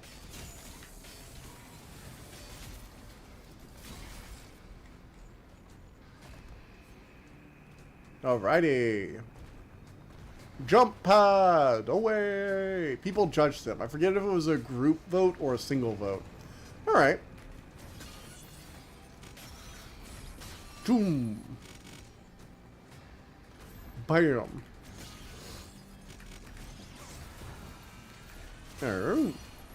Yeah. Yeah. Shoot. You know, I do like Doom's music. They really have that, like, deep thumping kind of metal. And it just... Soundtrack. I knew it was Cthulhu! I knew it! It was Cthulhu all along! Don't you see? It truly was Cthulhu who was reaching his tentacles down to grasp us. It wasn't just a random space squid. It was Cthulhu! Called it, bitch. Called it. Oh, he's even got the dragon wings and everything. That's fantastic. We're gonna get to kill an Eldritch God. This is how you build hype, people. No wonder Doom Guy doesn't get 2 shits about demons by the time Doom 2016 comes around. We're about to kill an Elder God. Cthulhu is hijacking fiction. Cthulhu is everywhere, bitches. Safety switch is ahead. Really Cards Against Humanity, you should know the feeling of having no good punchline for multiple hands in a row. I shouldn't feel that way with Joking Cats, because everything can kind of be a punchline. So you don't feel a need to have a punchline. Okay, that's good. That's good to know. Cthulhu is everywhere, and I fucking love it. I'm so hyped for this. No, seriously, we're really upping the stakes here. Cthulhu has been... The makers chained up an elder god and just assumed nothing would go wrong. This is on them. Just like Gordon Freeman. You know, Gordon Freeman killed knockoff Cthulhu. This is very obviously purebred Cthulhu. We're killing actual Cthulhu. Like, that's not even a knockoff. That is literally the design of Cthulhu. Also, the skull buttons are just, like, so Warhammer 40k, it's, like, not even funny. It's just... I think these are actually in some Warhammer 40k games. Like, look at that. That's not even, like, a knockoff Cthulhu. This is literally just Cthulhu. If the health bar says anything other than Cthulhu, I'm gonna call bullshit. Why this sounds like an idea for a comedy that's also weirdly deep and full of surprisingly good action.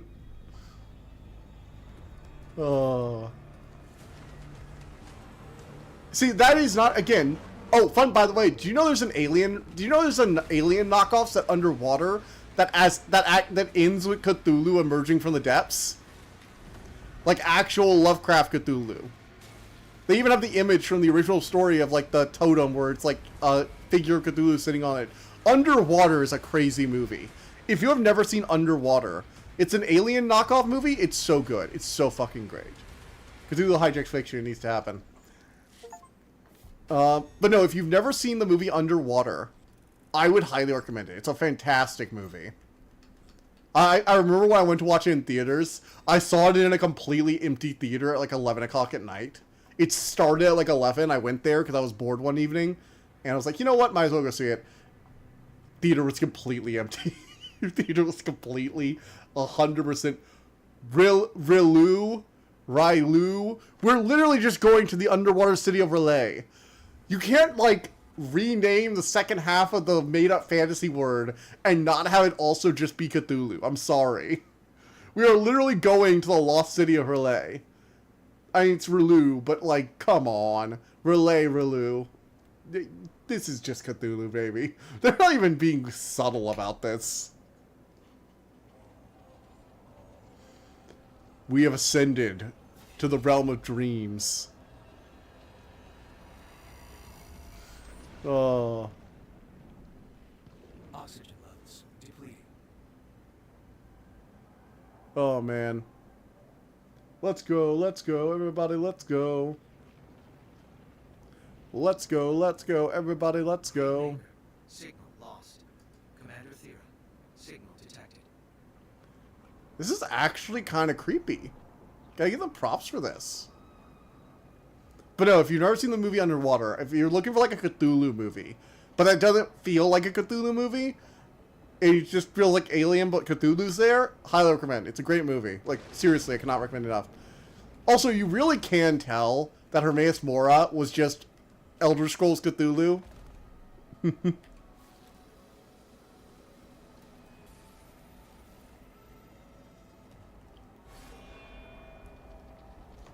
Oh man, I'm so hyped. I am a big fan of H.P. Lovecraft's work. Not so much the man himself, because cringe, but his work is extremely influential. And honestly, if we can teach other controversial things in schools, I think we should probably... I am really frustrated that H.P. Lovecraft is not taught in school. I think high school, like, obviously don't expose kids to, you know, the era, but that kind of crazy man. But I think high school is old enough for them to understand and have experienced other works like that are, you know, controversial because of the time period. I mean, it wasn't even the time period. He was just, like, super racist even for the time. But, like, you know, very opinionated. I think, yeah, I'm not saying expose him to, like, middle schoolers or elementary schools, but, like, he should be part of a high school curriculum. When you look at the influence on media as a whole, few things have had an influence like Lovecraftian horror. Like, legitimately, he's probably one of the most influential American authors when it comes to things that are actually getting made. I mean, yes, we talk about Ernest Hemingway, but, like, name a work that is directly referencing Ernest Hemingway that is in, like, the mainstream. And if you say Deadpool, I will punch you. I saw that Matt Pat video too. I saw that game theory video too. You know, like, he is extremely influential in modern media, and he is very old, and he's been influencing media for a long, long time.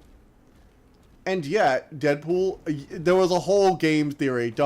You want to go look it up? Look up Deadpool, Ernest Hemingway, and game theory, and you'll figure it out. Was the father of cosmic horror? Yes, that's why it's often not even called cosmic horror. It's often called Lovecraftian horror. He got his name in it. Like, he is extremely influential writer. And I distinctly remember talking to my parents about it because I got the collection of his works and, like, showed them one time. And they were like, who? And I'm just like, Cthulhu. And they're like, I'm just like, you've never heard of Cthulhu or Lovecraftian horror or seen a giant tentacled monster with wings and been like, oh yeah, that thing. I vaguely remember. I even showed them examples and stuff they had made, and they're like, oh, that was all referencing the same thing. Yes! Giant space octopus is basically an H.P. Lovecraft sign. Like, the number of people who just, like, even, like, well-read older people just don't know about it is shocking. Legitimately shocking.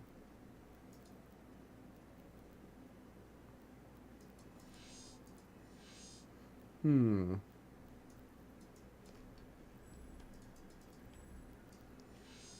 least I find anyway. So yeah, I feel like he should be taught in school.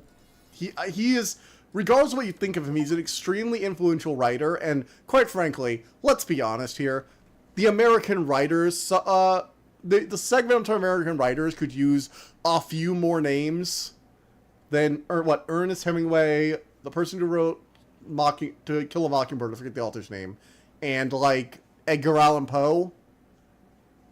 I mean, who else is there? I don't think we learn about the person who made Wonderful Wizard of Oz, which is weird. You'd think we'd learn about that author, because they produced a shocking number of books. Alright, how do we get this party started? It's just, it's bizarre to me, the things that we, like, leave out of education sometimes, when it comes to, like, famous authors. Because there are so many fun authors in history, and we leave so many of them out when we're teaching people to read. Maybe kids would read more if you started with the fun stuff, and not the boring shit. Then again, what's boring and fun is extremely relative, so that might not help either. Alright, I'm just, like, really confused on how to actually get this party started. Junji Ito is amazing with their cosmic horror fiction. Yeah, but I'm not sure I want anyone reading that, being forced to read that. I don't think requiring anyone to read Junji Ito is a good idea. Because, like, there are some people who probably just don't want to read that, period. Let's be real. And if somebody told me, hey, I really just don't want to read this, oh, here we go. I'm not sure I could blame them for that. Because it makes me uncomfortable, and I have a pretty high tolerance for this stuff.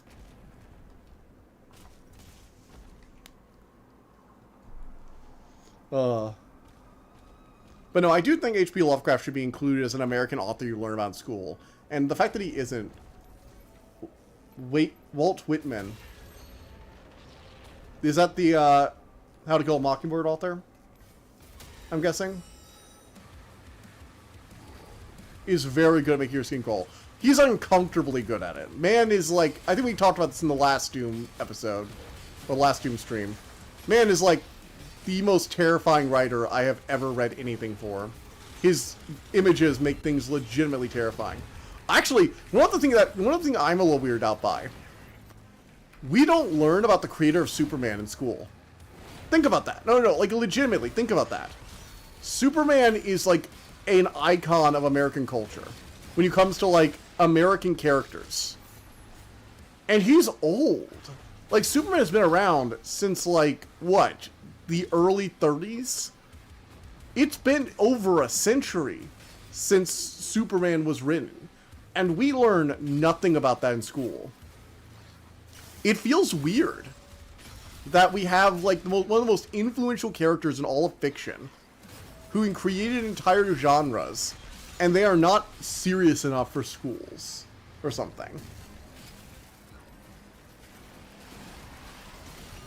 I would argue he's the manga counter to Lovecraft in terms of storytelling in a manga format. I would say he's definitely taken themes of cosmic horror into his work. I mean, The entirety of Uzumaki is basically cosmic horror. And that's like his most iconic thing. But I would also say Junji Ito is also just a really creepy body horror artist. I mean, he takes as much influence from H.P. Lovecraft as he does David Cronenberg.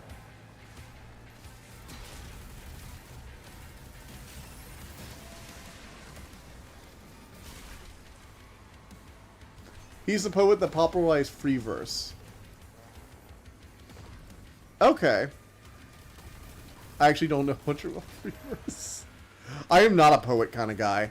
I know a few, like, verses for, like, mythology reasons, and I have a book of, a small little tiny book of Irish poetry, because mythology, but, like, unless it's mythology, I've never really been into poetry.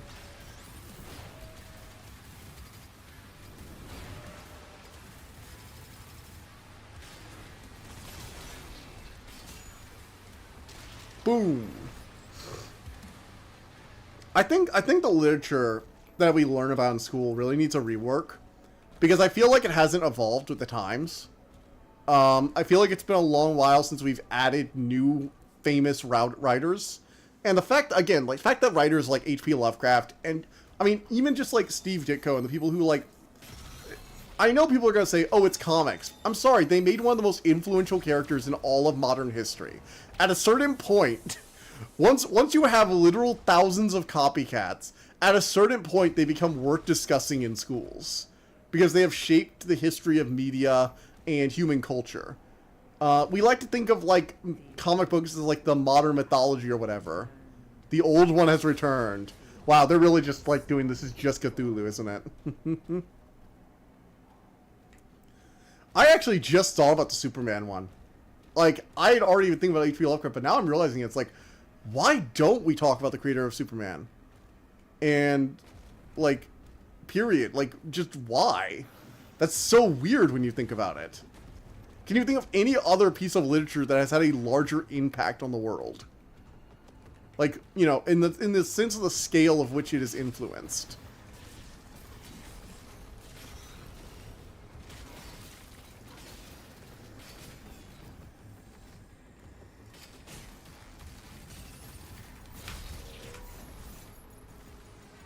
Comics are kind of like modern mythos. I mean, yeah, but we don't have as many, like, demigod children, if you know what I mean. With slightly less demigod creation. Then again, Superman has a kid in the modern comics, so, you know. Oh, gods, it is just mythology. And he spends, like, in one of the main Superman plots is Lois Lane plot, so, like, that's him chasing after a single woman over and over again, like Zeus. Except more it's like Zeus, but if Zeus was into monogamy. Of course you have Spider-Man for, like, non-monogamy, I guess. Good, or Batman, good gods. What is it with, like, superheroes and, like, effed up love lives? Because weirdly enough, Superman has, like, a kind of normal-ish love life. I know he's gotten paired with Wonder Woman and a few Elseworld things, but, like, the baseline is what, you know. Yeah, but that's why I'm not saying it's, like, the most popular superheroes, because I'd argue Spider-Man and Batman have kind of eclipsed Superman in popularity when it comes to modern scale. But Superman is a influential work, and it has shaped other parts of culture. Like, the entire superhero medium, which has saturated and defined a huge segment of not just comics or books, but also, you know, the fantasy / sci-fi genre, or the, just modern filmmaking is, like, a huge portion of his superheroes. I mean, it got to the point where superheroes, and I'm not talking about modern superheroes, I'm talking about, like, why isn't the text of this heavily influential genre that started out as a very American genre, that can trace its roots through other parts of our culture with things like the Phantom or whatever, because, like, Superman was, like, popular as a modern superhero, but there are other things you can build on with roots. There are videos I've watched where they detailed the evolution, how superheroes came to be. Because there were other superheroes before Superman and Batman. Like, the Scarlet Pimpernel is sort of like the text of the Secret Identity whole thing. There's even a Looney Tunes thing where they have Daffy Duck as the Scarlet Pimpernel. You haven't seen it. It's basically Batman, but in, like, Victorian England or whatever. Batman was boning several times as well. Put detail in word format, and Junji Ito put his detail in images he drew. Yeah, exactly. They're both very influential. Although, again, I'm specifically talking about, like, American artists, because for as frustrating as it is, a lot of schools will tend to teach about, like, the artists of their culture and world artists. And when you go on that scale, you're going to always have the problem of, you know, overlooking international artists. I mean, I have a whole list of international stuff we should have gotten around to. British literature is 1,000 times more interesting than American literature, in my opinion. There's so much more interesting stuff. We got Beowulf there, too. Media studies not the same as philosophy studies. That was my English class. I mean, sure, but, like, I feel like even philosophy, if you're talking about, like, modern... If you're doing anything where you're trying to look at anything more modern than the last 100 years, than 100 years ago, not talking about Superman is weird. And I feel like a lot of my English classes were kind of media studies, where we went over, like, we analyzed the works, but we were learning about a bunch of different works. They always ignored the Greek myths in my book, and I would always come back to them. Hell, we even read a time travel story. There was a butterfly effect story where a guy goes back to shoot a dinosaur in the past, and he steps on a butterfly, literally, and butterfly affects his entire reality into something different. Like, there was a time travel story in my literature book. Come on. Why... Again, I'm not talking about whether Superman is a good work, or... I mean, I think Superman has long since proven itself to be a good piece of media. But, like, my point is that it's extremely influential, and if you want to understand modern media, at a certain point, you're kind of going to have to get around to it, it feels like. We were basically talking about what is justice. I mean, if you have a book where justice is a main theme, sure, but we didn't talk about that all the time. Then again, I guess my English class is a little different. Okay.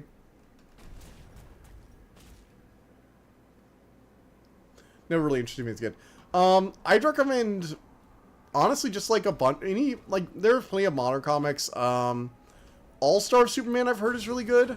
There's an anime adaptation of that, actually, which is pretty cool, where Superman's like dying and kind of just putting his affairs in order. It's pretty good. Pretty good, all things considered. Oh, I see. Sorry. Legend says Superman influenced Araki.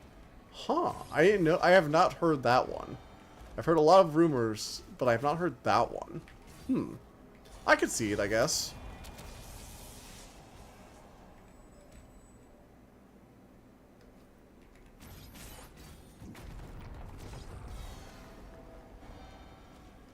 We read Job from the Bible and compared that to Machiavelli. See, we didn't do the Bible or Machiavelli. My English classes, like, preferred, like, whatever was in the textbook, which don't seem to change that often, and despite us having to buy new ones constantly. Or, I mean, we didn't really buy new ones. I know there are new ones sold for, like, college classes, but in reality, you could tell ours have been around for several years.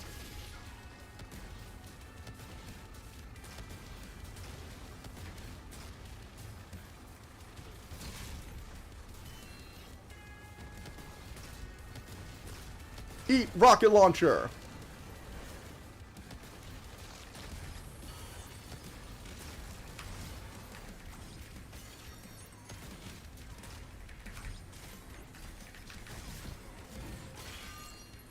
All right.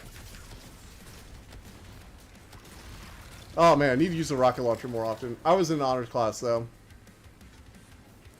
I mean, I still think it's a kind of a crying shame that literature classes tend to focus on, like, I don't know, not even, like, less boring stuff, but, like, just get people engaged with reading. Please, for the love of everything. There's so much to love about reading, and yet none of my love of it came from school. Like, zero love of reading came from the stuff they assigned in school. Period. I think the only thing I ever liked reading was Beowulf. And that was it. And that was because there was a dragon. And I was really easy to please. Most of class was discussion time. I mean, yeah, you generally in English class, you read in, overnight. You read the assignment, and then the class is about discussing and or, talking about either what your assignment was or what you did. Just assign people fun shit. I mean, Seriously, is it that hard?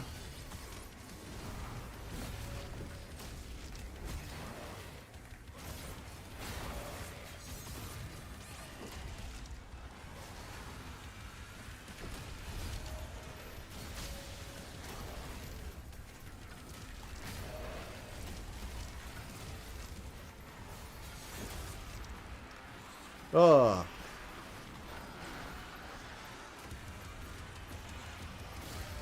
Man, oh man. Only superhero movies I really enjoyed are the 3 Spider-Man movies from Sam Raimi and Nolan's Dark Knight. I mean, that's perfectly valid. I mean, The Dark Knight is a really good movie series. Not really my favorite, but I can see why it's other people's favorites. What would my favorite be, honestly? Honestly, I'd probably say the Guardians of the Galaxy movies. They're pretty just all-around solid.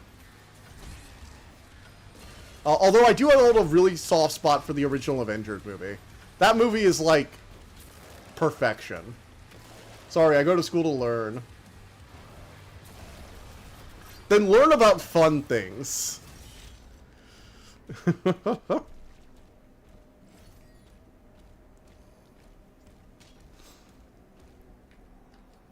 Also, Superman is literally a space refugee for a pair of written by a pair of Jewish writers in World War II. Like, if you tell me there's nothing to discuss there, I will call you a liar. Bruh, I was. Let's not even talk about the Moses parallel. Alright, let's go. Whee!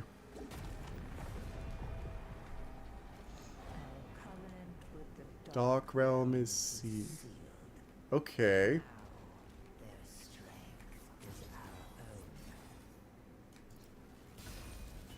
I love Heath's take on the Joker, as many Joker quotes have roots in truth. I will say this, Heath is not my favorite Joker. He's good, he's very good, but I'm a Mark Hamill guy. Sorry. Mark Hamill all the way. He was King Joker, and you cannot convince me otherwise. Alright, let's see. Where is, like, the weird shape for my key?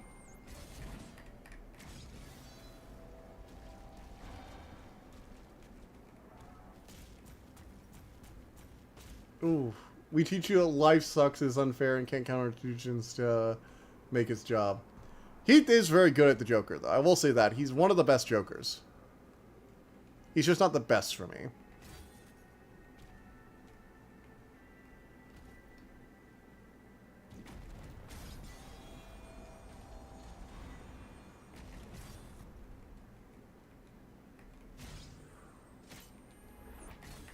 Now, come on. There we go.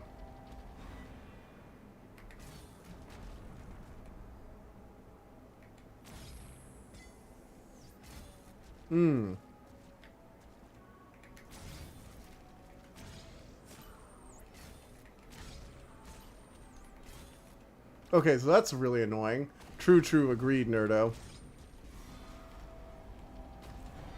Oh, that's a really annoying thing we gotta do there. Oh, wait, I think I got it.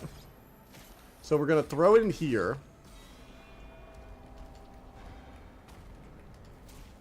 We're gonna climb up this one. Played everyone there, like, including, like, 50% of the teachers.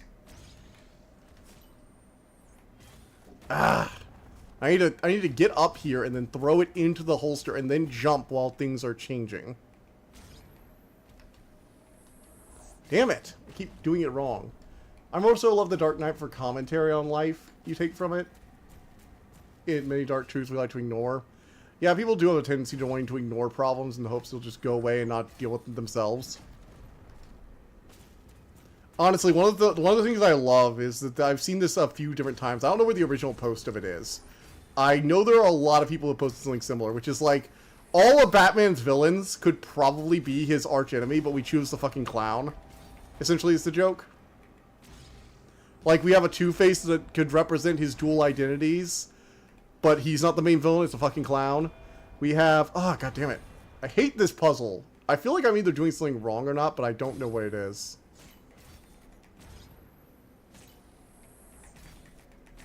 You know?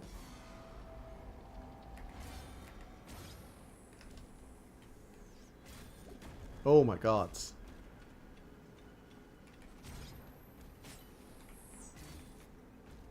Okay, we're gonna throw this. Ah! Okay, I need to make sure, so...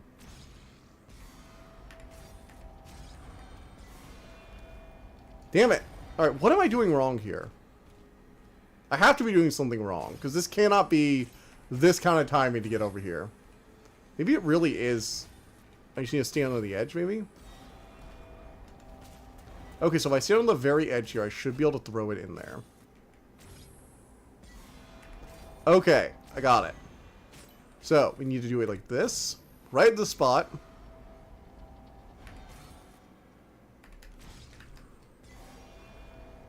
Ah!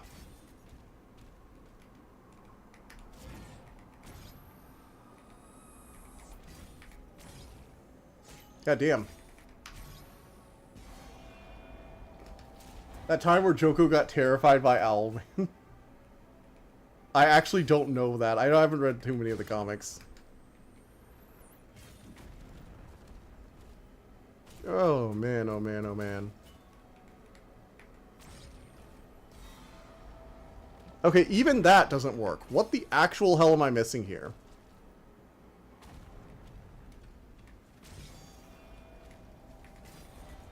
Because I can't shoot it from in there. Oh! I think I'm a moron. I think I got it. I actually am stupid. There's a portal over here. I'm supposed to flow into this water. Aren't I? Okay, I've been trying to do something impossible for a few minutes now, so I apologize. I've wasted a bunch of time. I don't know. I know Owlman is, I think... Isn't he like the one from the Infinite Crisis or whatever? Or the, like, the Mafia Justice League or something like that? I think I remember that there was an anime movie with Crisis on Infinite Earth. He tried to, like, blow up everything because he's a nihilist or something. He tried to blow up the entire multiverse by killing, like, the Prime Earth. Or something like that.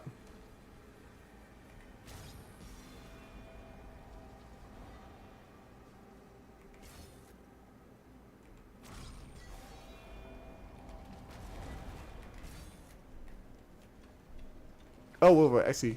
We gotta bump this. Okay. How does this help? Oh, wait. Can we continue to bump it? We can continue to bump it. Oh, yeah, the crime syndicate. Yeah. I remember that. I didn't read the comic version, obviously. I saw the animated movie. I have read Sandman. Sandman is a Godman work of art. If you have not read Sandman, you have done yourself a disservice. The Endless are infinitely entertaining. Dream is a very, very weird protagonist, but I like him. And in general, it's just a very freaking wacky set of comics. Neil Gaiman in general has done a lot of good stuff. There's this one that looks like a Harry Potter ripoff, but it's actually kind of interesting. I forget the name of it at the moment. But just look up Neil Gaiman and, like, Harry Potter or whatever, and you'll probably find it. It looks like Harry Potter, but it's, like, not. It's not the same plot as Harry Potter. The protagonist just reminds me of him. Although, apparently, he might have come before, if I remember correctly. Honestly, Rorschach is, like... Well, then again, Watchmen in general is good as a comic.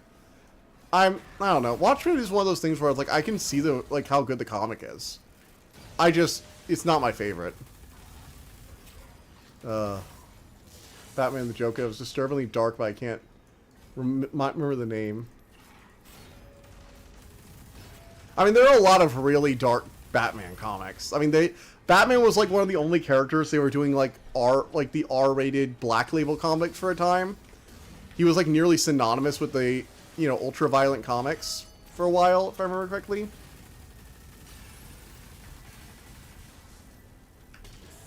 Also, I have like a fucking Molag Bal mace now. I mean, tell me this thing doesn't look like the base of Molag Bal.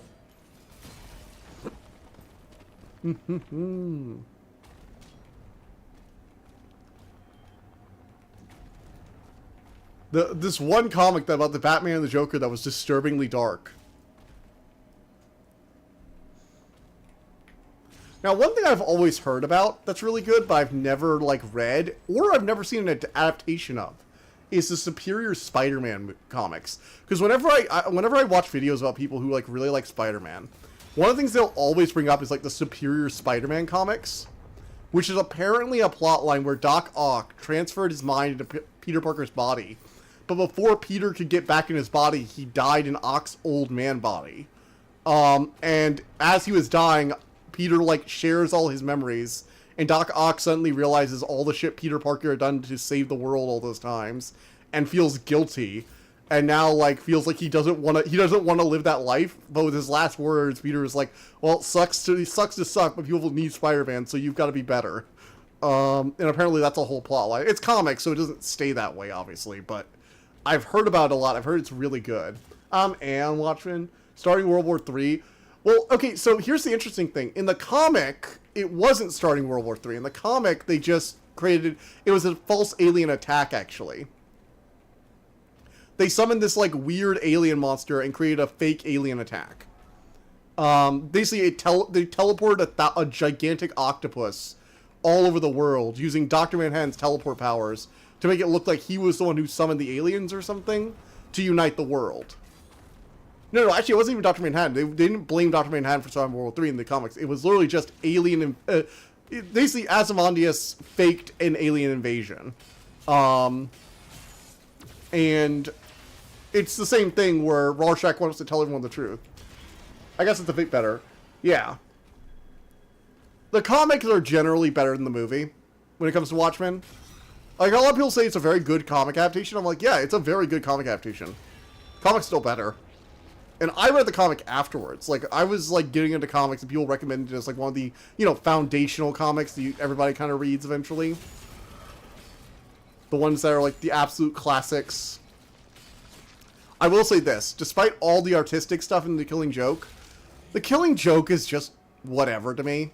Don't get me wrong, it has an amazing attention to detail. The panels are beautifully drawn. I get that it's a whole thing with the Batman and the Joker or whatever.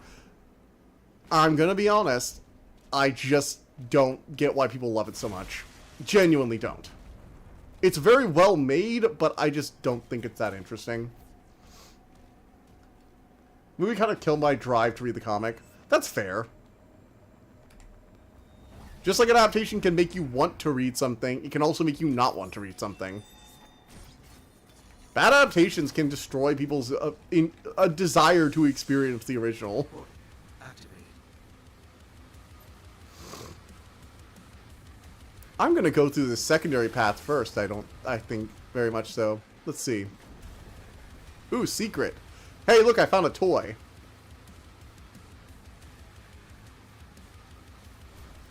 Just pure exquisite. I mean, Heath Ledger did a very good job in the role. I'm not going to deny that. It was an exquisite performance, and honestly, if he were up against anyone but the animated Mark Hamill run, he would win hands down. Even the Mark Hamill run, like... Oh, God, have you seen, Oh, God, there was an animated Suicide Squad movie where Mark Hamill was killing as the Joker.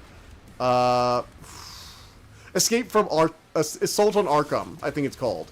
Fantastic. If you have not seen Assault on Arkham, watch Assault on Arkham. Great movie.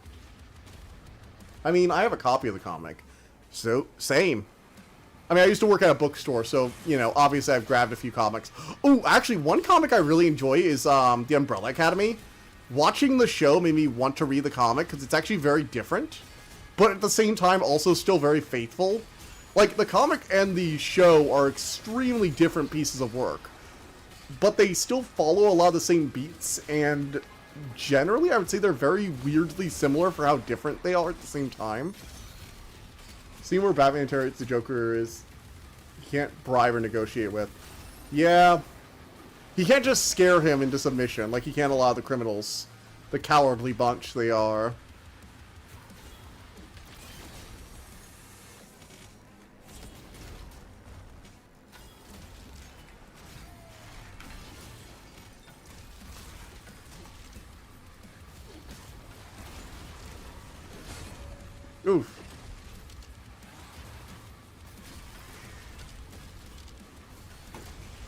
Alright.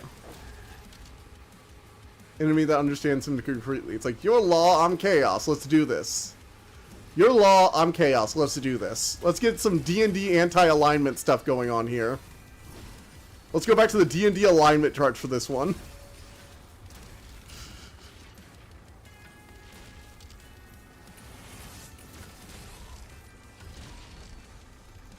Oh, man.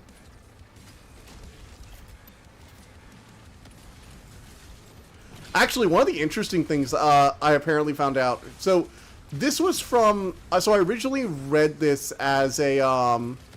watched this in a video. But I eventually went ahead and read a famous Batman comic that you've probably seen an adaptation of at some point or another. It's called Tower of Babel. Or the Magic Color Pair chart. No Face... You mean Two-Face? Yeah, Two-Face was good. But here, have you guys ever heard of a Batman comic called Tower of Babel? You have probably seen an adaptation of it, but you probably don't know the comic itself, I'm guessing. Activated. It's essentially the comic where Batman had... So, you know that thing that happens if you have Batman around long enough and the Justice League shows up? And there's the episode where Batman's plans to take down the League get stolen by bad guys. That is Tower of Babel. And I originally found out about it from a guy who was, like, going over stuff from, like, Batman. I think it was Imaginary Axis, who was trying to, like... He used to do, like, really good game theory style videos, but he did it very differently than game theory. And a lot of his videos are really cool. Actually, if you've ever wanted to watch some stuff about the Endless to get into Sandman, Imaginary Axis is a great place to start. He has a really good video about them. He's, like, fun game theory, but he does really well-researched and longer videos, and I really like them. I would highly recommend him stuff. Imaginary Axis is his whole thing, and he's, like, really good. He hasn't released a video in a while, from what I remember, but his old stuff is still amazing. I would seriously recommend it. Anyway, while he was doing a Batman Psychology episode, he mentioned the Tower of Babel comics, because it's one of the weird ones where the adaptations adapt it very differently. So, it's the gimmick where Batman made super secret plans to take down all the Justice League, but it gets stolen by, like, the League of Shadows or some shit. And then they nearly die, and everyone is like, alright, you know, fine, Batman, we get why you had these plans, or, Batman, you shouldn't have done that, and he's like, we should definitely have plans. And in a lot of modern adaptations, the idea of having plans to kill the Justice League is seen as sensible. At least the plot is supposed to imply that Batman was doing what he thought was right, or that, this was something that he should have done, or if the League can't see it, he'll just go away and form his own team or whatever. But in the original comic, and I can verify this because I read it, the ending is very different. Because when the comic originally came out, rather than now when it's adapted, Batman having plans to kill the Justice League wasn't seen as sensible. It was seen as kind of a dick move, because he had spent all the time where they were just hanging out at the Watchtower, telling stories about the villains they faced over the years and how they got around their weaknesses. Batman had been taking notes, and essentially using their trust to learn their weaknesses, which is considered a big no-no for them. Like, it wasn't like he researched it on his own, it was, he literally only showed up to, like, the talk about the stuff nights, to learn their weaknesses and put it in a database to kill them. Oh, fun fact, pencil trip by the Joker can actually be a non-lethal entry. There's a specific area of your eye where you can literally bury the pencil to the hilt and only suffer a blackout. I still don't want anyone to try it. Because, you know, ew. I would rather not have that tried on me. So in the comic, he ends up leaving the League because, like, they're not sure they can trust him. And he leaves before he leaves before, and it's supposed to imply that, like, these plans that weren't even, like, like, he says they modified them, but, like, even then, they were pretty lethal. He was still planning to shatter Plastic Man to 1,000 pieces. That was the non-lethal one, apparently. And apparently, even the comic, from what I've read, and from the discussions I've seen, show it as something that, like, it was supposed to be a controversial plan, even by Batman standards. But a lot of the modern stuff tends to make Batman right, which is interesting. You didn't have countermeasures for me. I just think it's an interesting that as time has gone on and it's gotten adapted, people have gone with the whole, oh yeah, of course Batman has plans to kill them all. Not, Batman, you made plans to murder us. That's not cool. You know? So it's like... It was literally supposed to make Batman out to be like a controversial figure, whereas a lot of adaptations kind of make him right to do it, which is a really weird twist for me. Like, I can see the logic of it, I can see the argument, but it's weird that as the story has gotten adapted, it almost always gets adapted for Batman to be like right and in the right. It feels that way. It feels a little odd, you know? 2 cosmic relics detected nearby. Collect So those strange. to proceed. 2 cosmic relics. I love how we have a computer to tell us when we have cosmic relics nearby. That's very useful.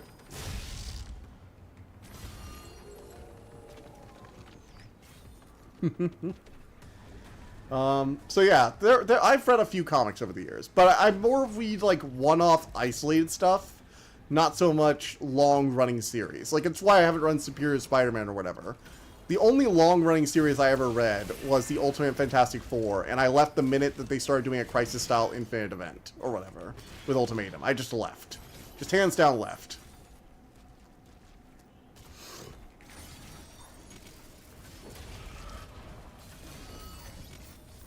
Boom.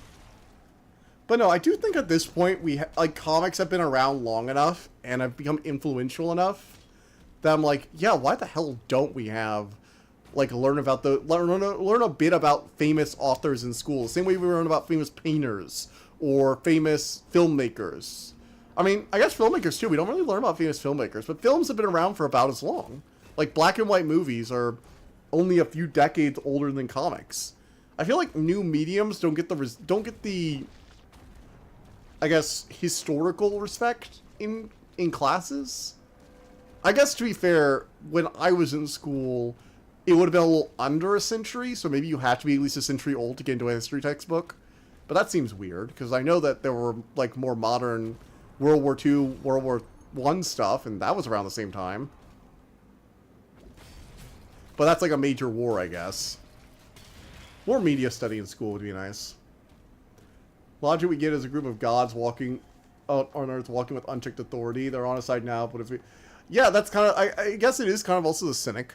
Like, over time, people have become more cynic to governmental organizations, and the Justice League as an organization of superheroes has come to represent more of like a, you know, organized governmental, as opposed to a bunch of individual people getting together to form like the secondary group, do what other groups weren't. It's become more of an overarching, almost governmental organization, to the point where there's now like a secondary team called the Outsiders. I only know about them because of Young Justice, who, like, are essentially the outcast who left the Justice League because they didn't like how it was run. Technically, it's a political maneuver. So maybe getting premium treatment at being in teaching. Technically, it's a political matter, so maybe it gets premium treatment at being in teaching. I could see that. You're talking about, like, the World Wars or whatever being there, but, like, more, like, media studies stuff isn't. I can see that. I just think teaching media literacy and, like, learning about the different types of media in school would be nice. If only because a lot of the stuff we learn in school is just like, hey, at least make it interesting or fun. I enjoyed learning so much once I no longer had to do it in school.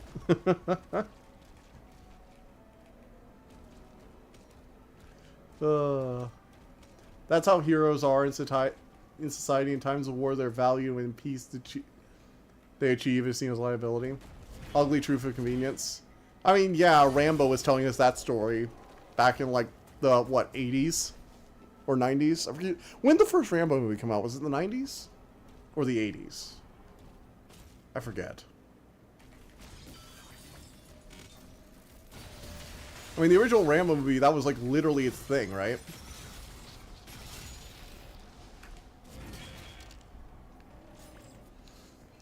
Teaching it, they had to swallow adult truths about kids media. Don't get me started on that bullshit.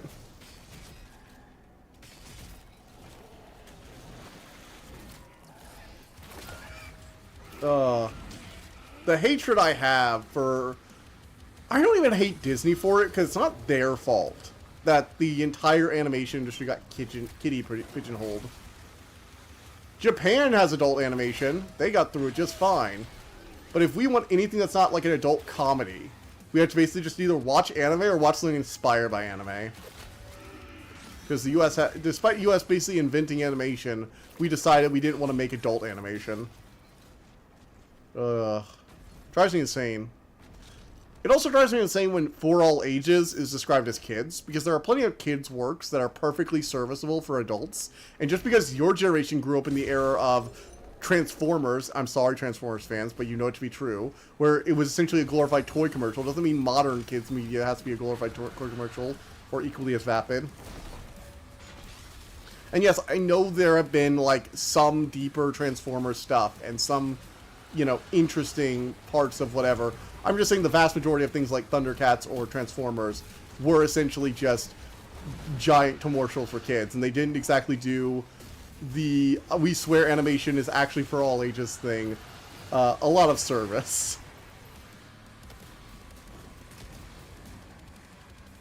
There's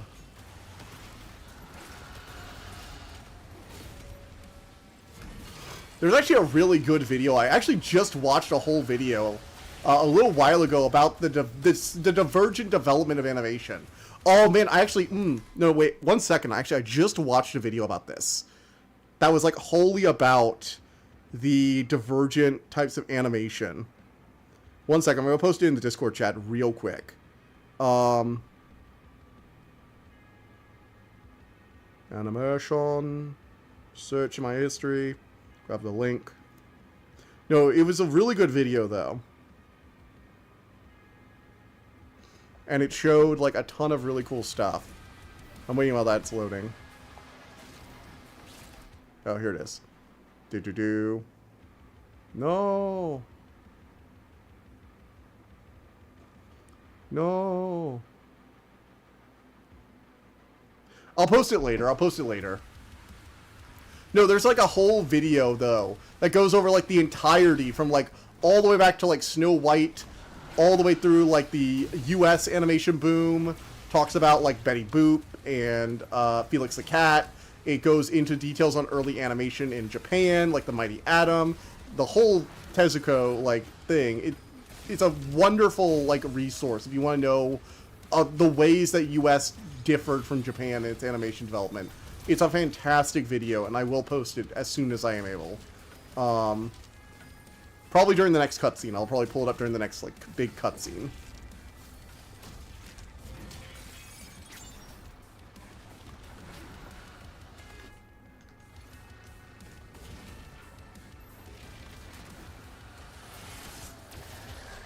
Oh.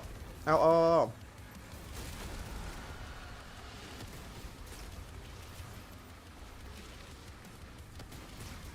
Blow up.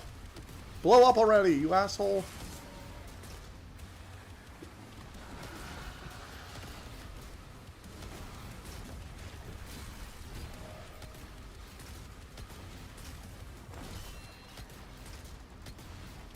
Boom. I do like the how like it forces you to get in close for the fight. That's actually kind of a good mechanic. I need to get the health back.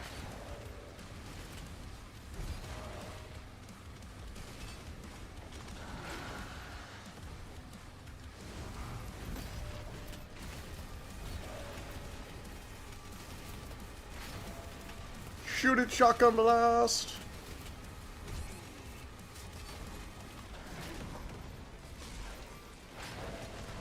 Alright, rip out his heart. Oh yeah.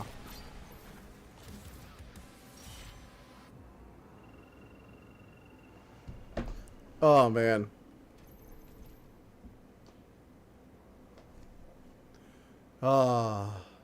We finally did it. We've ripped out another heart organ and gotten even a higher bar and something. Okay, now that we've killed everyone, let's get to the glowing purple orb and smash it, I'm guessing. I'm guessing it's smash, because we are Doom Guy. And smash, like the Hulk, we tend to smash. Funny is that we dropped 2 suns on Japan to create anime. I mean, we didn't make Japan weird. I will not stand for that. Look, did you know the guy who did the famous wave painting made hentai? He made... Relic acquired. It's a whole thing, yeah. The time of ascension is now. No longer shall we be shackled to a dying cosmos. Oh, here it is. Why is... Alright, I got it. I'm going to share it. So this link is going to be in the live stream chat. It is a great thing about why animation in the US is behind to an extent. When it comes to... But why we're behind when it comes to adult animation. And how everything is just adult comedies. Except unless it's anime. Tentacles were always there. And hentai was made crazy by censorship laws. Well, here's the thing. Weirdly enough, Japan actually has a lot less when it comes to, like, censorship in media. It's why, despite the fact that they're such a conservative, you know, culture with, like, very strict rules, their media has always been very wild.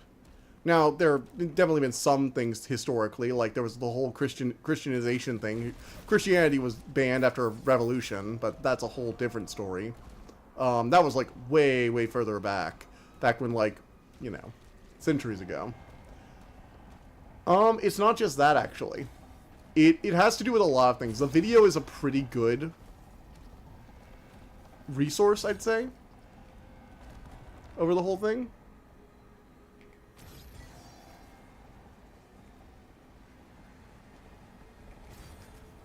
It does a really good job of explaining the history of animation, and as you watch the history of animation in the US, and so censorship has a big part to play in the US, actually.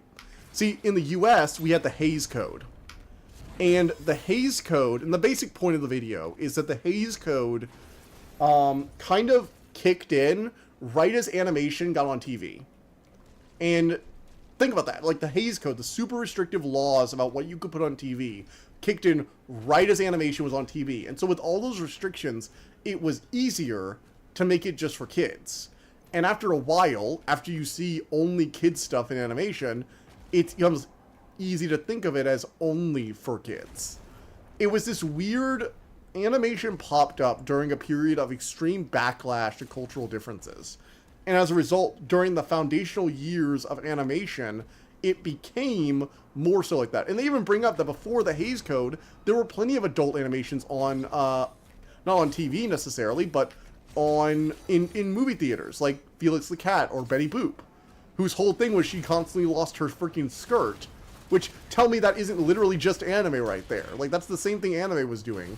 Anime ends up doing, is the whole gimmick of scantily clad women constantly losing clothing. I mean, can you think of a more anime thing than that aside from giant robots? And that was one of the foundational cartoon characters. Because back before a lot of the censorship periods, where animation solidified itself among the masses, animation was allowed to be kind of risque or for adults or touch on darker themes. It just so happens that during animation's, like, big takeoff moment in the US, we had a huge push for censorship, whereas in Japan, they kind of just let things run free. The video goes into it a bit, but there's a whole thing in Japan where time slots are cared more about than ratings. Like, you have to understand, there are a whole... I became meta for 10 times. There's a whole thing where, like, Japan actually doesn't rate, unless it's, like, actually just porn. Like, unless you're, like, interspecies reviewer and you're really towing the line, most stuff you can get away with, like, basically no extenuating rating in Japan. Their rating system is extremely fluid until you cross, like, a very specific line. Hokusai. He was an artist from the 18th century. Yeah. And basically you got a lot of free animation that was going into a lot of stuff. There are quotes in the video about how Astro Boy was originally deemed too violent for the US, and some people called him a murderer because he killed other robots. That's how bad the censorship in the US was. Astro Boy had a hard time coming over here because some people thought he was murdering the other evil robots, and that was too far for an animated show. And that animated show shouldn't have that. Like, it was bad. It was some bad shit. The Hays Code and the Comics Code Authority, in my opinion, are some of the worst things to ever happen to media as a whole, period. You wanna know why you wanna know why superhero comics are so dominant?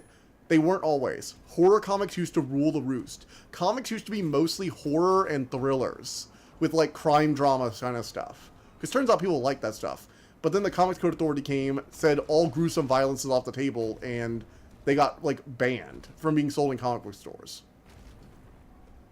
That's why superhero comics became so big.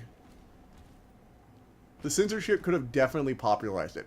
Oh yeah, definitely some censorship. And don't get me wrong, they were much less strict on ratings, but when it came to, like, raw, like, pornographic stuff, they were very hard on it. Like, it was like, you could be as violent as you want and as risque as you want, up to the point where you cross this line, and then you go from being like a PG-13 or PG subject to X. Like, there was almost no, you know, we have like that kind of like R rating where if you're really violent or kind of sexual, you get the R rating instead of the X rating. Yeah, they were like, no, we're just going straight to X from PG-13.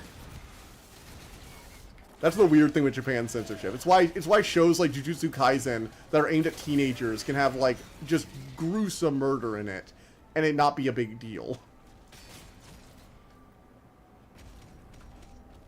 I mean, think about it this way. A funny kind of comedy series about people, about a spy and assassin that's very cartoony, like Spy X Family, can be sold as the same type of media for the same target audience as something like Golgo 13, a show about an assassin. I'm not going to say much more because you really just watch their video. They say it a lot better than I ever could. They've done a lot of... The person who did it, I haven't watched a ton of their videos, but they've done extensive research, and they lay out the actual timeline much better than I will. So seriously, check out the video. It's about why is adult animation so far behind. It's a really good video that goes into detail about Japan's early animation scene, the early animation in the US, the development of both scenes, going from everything from Disney to Hanna-Barbera, early things, even touching on like beginning of modern stuff with things like Gainax and you know, Neon Genesis Evangelion. Apparently Neon Genesis Evangelion actually caused a weird like censor backlash too because of the time slot I've been put in, which I didn't even know about actually. I had no idea about that until I watched that video, which is really interesting. Seriously, watch it. The person who put it together did a lot of research, and quite frankly, it's a great video. You should go check it out. Especially if you like all this stuff, which I'm imagining since all of you have been talking about this with me for a while, you clearly have an interest in the subject.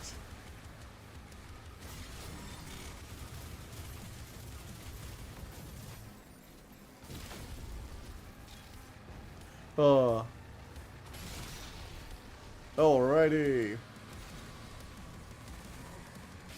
I mean, we'd probably have some in the US, let's be real. Maybe not. US has always been kind of anti-sexual content, even without the Hays Code. So, I mean, then again, we did have like a lot of stuff going on before the Hays Code showed up. Hays Code showed up and just like set culture back like dozens of years.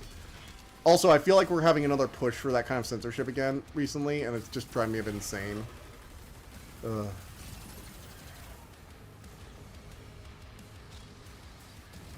No, I know. Probably.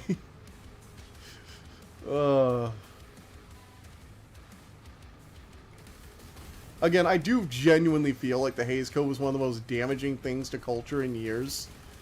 I know that might be a little exaggerating, but, like, it was disgusting, the amount of, like, restrictions it put on TV and just all media. I won't be part of your system, man. I mean, that's where the backlash came from. It was independent stuff doing things, like... A lot of independent comics that shook the Comics Code Authority started as, like, comic book writers who were just like, fine, we won't sell on major stores. Screw you. We'll sell by word of mouth and in small cult followings. You telling me teenagers can freely view murder and titties freely in Japan. Right, there is the country of liberty. Yeah, but Japan is, like... Japan is a lot freer when it comes to what it's allows to let teenagers watch. But it also is, like, socially restrictive in a lot of other ways. Like... That's the thing. That's why I say Japan is, like, weird, because it's very loose when it comes to things like media. Because, like, in your private... As long as you're not doing it in public or whatever, you know? And it's like... But there are a lot of social rules in Japan. Like, a lot. It's a very socially conservative place to live.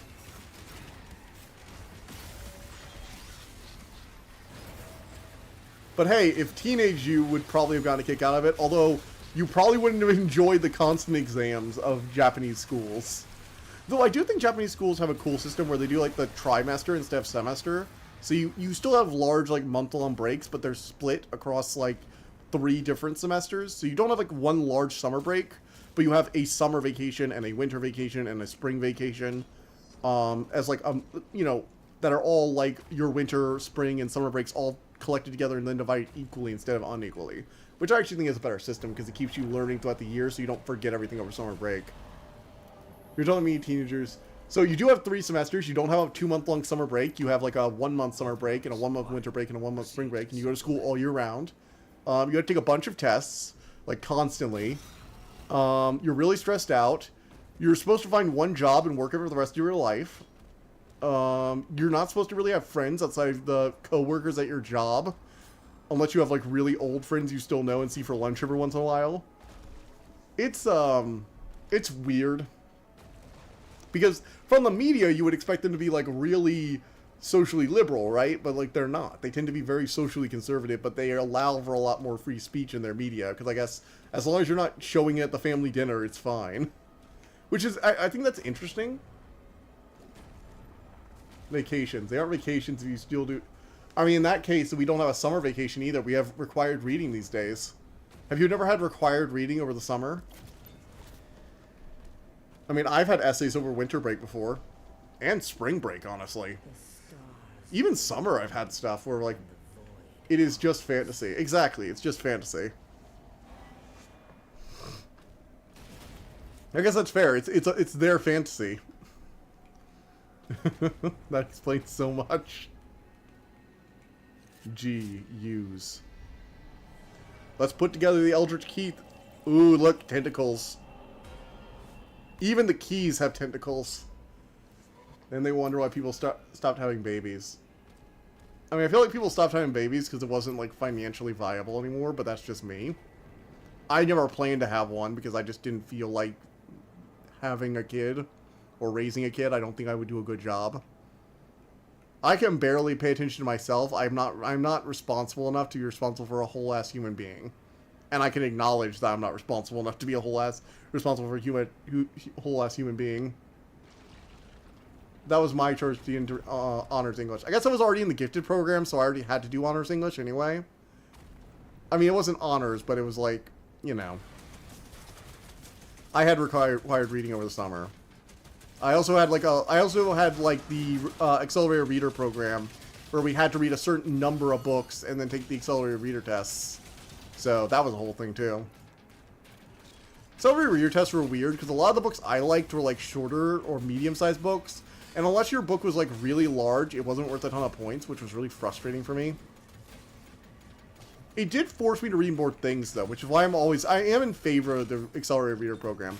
As a kid, I got annoyed with it on occasion, but as an adult, I can appreciate the value it had in making me read new things, and it's one of the reasons I know as many dragon books as I do. Hell, it's the reason I read The Dragon's Heir.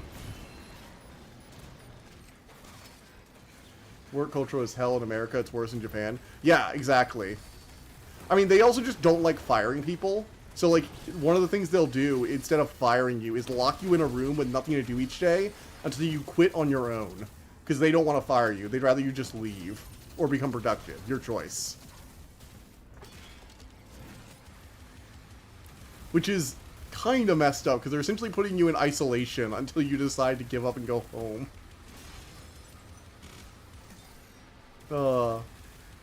If I could move anywhere, it'd be Europe. But, you know, just any EU state, because at least with any EU state, I can basically go anywhere else in the EU. And live basically anywhere else in the EU. The problem is, if I ever move to Europe, I probably need to get rid of my American citizenship, because we're one of the few countries that taxes you even if you live abroad. Full time. Like, even if you just, like, fully live abroad, you'll still get taxed, so... If I really wanted to live there financially, I'd probably want to give up my citizenship, which would kind of suck, all things considered. Isolation sounds nice. Nay, if they don't like you, even if you are predictive, they won't take you back.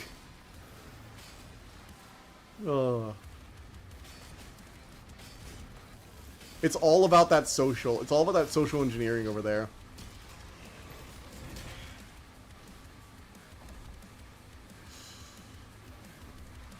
Man, oh man, oh man. Whoosh. The other problem is, if I move to a country, I need to know the language well enough to speak it before I move there. And to, like, live with it as the main language. You can't move somewhere and then act like you need to... they need to speak English, like, at all. So, they want you gone, you'll be gone, yeah. So, I am currently learning Japanese, but I don't think I'll... thing is, I'm learning Japanese because I want to actually use it on a day-to-day basis, or at least a week or monthly basis, in order to, like, actually watch stuff. And I feel like I'll get some use out of it. Plus, I eventually do want to visit Japan as a tourist, and it'll be cool to know. So I'll get some use out of it, and I'm exposed to enough Japanese stuff that I can kind of keep up with it over time. And yes, I do have... just got a new book full of commonly used phrases and kanji, assembly. I got a book in for... It's basically like 2,000 commonly used kanji and or phrases, essentially. So it's a lot of like common stuff, and I'm going through that, trying to learn those and study those and practice those each week. So that's going to be fun. Good. Yeah, I'm keeping up with it. And if I learn a third language, it's going to be like something for a European country. So I have a place to move to when I inevitably get sick of the US. Which I probably will eventually. Maybe not. Maybe I'll live here for the rest of time. Like, you know. But I would like to probably get the hell out of here. Eventually. Like, it could happen when I retire, for all I know. Who knows when that's going to be, because you heard they're talking about increasing the age of retirement, which you probably need to, but it does suck that our generation is going to get stuck with that. The organic tech is really cool. I love when the Lovecraftian monsters have, like, the organic biotech stuff going on. It's always so interesting. Well, we really are just having, like, a lot of levels in here, huh? We gotta devote, like, 3 whole levels to Cthulhu. Damn, oh damn. Oh man, it's actually already like, actually wait, it's already 9:49. Holy shit, this night flew by.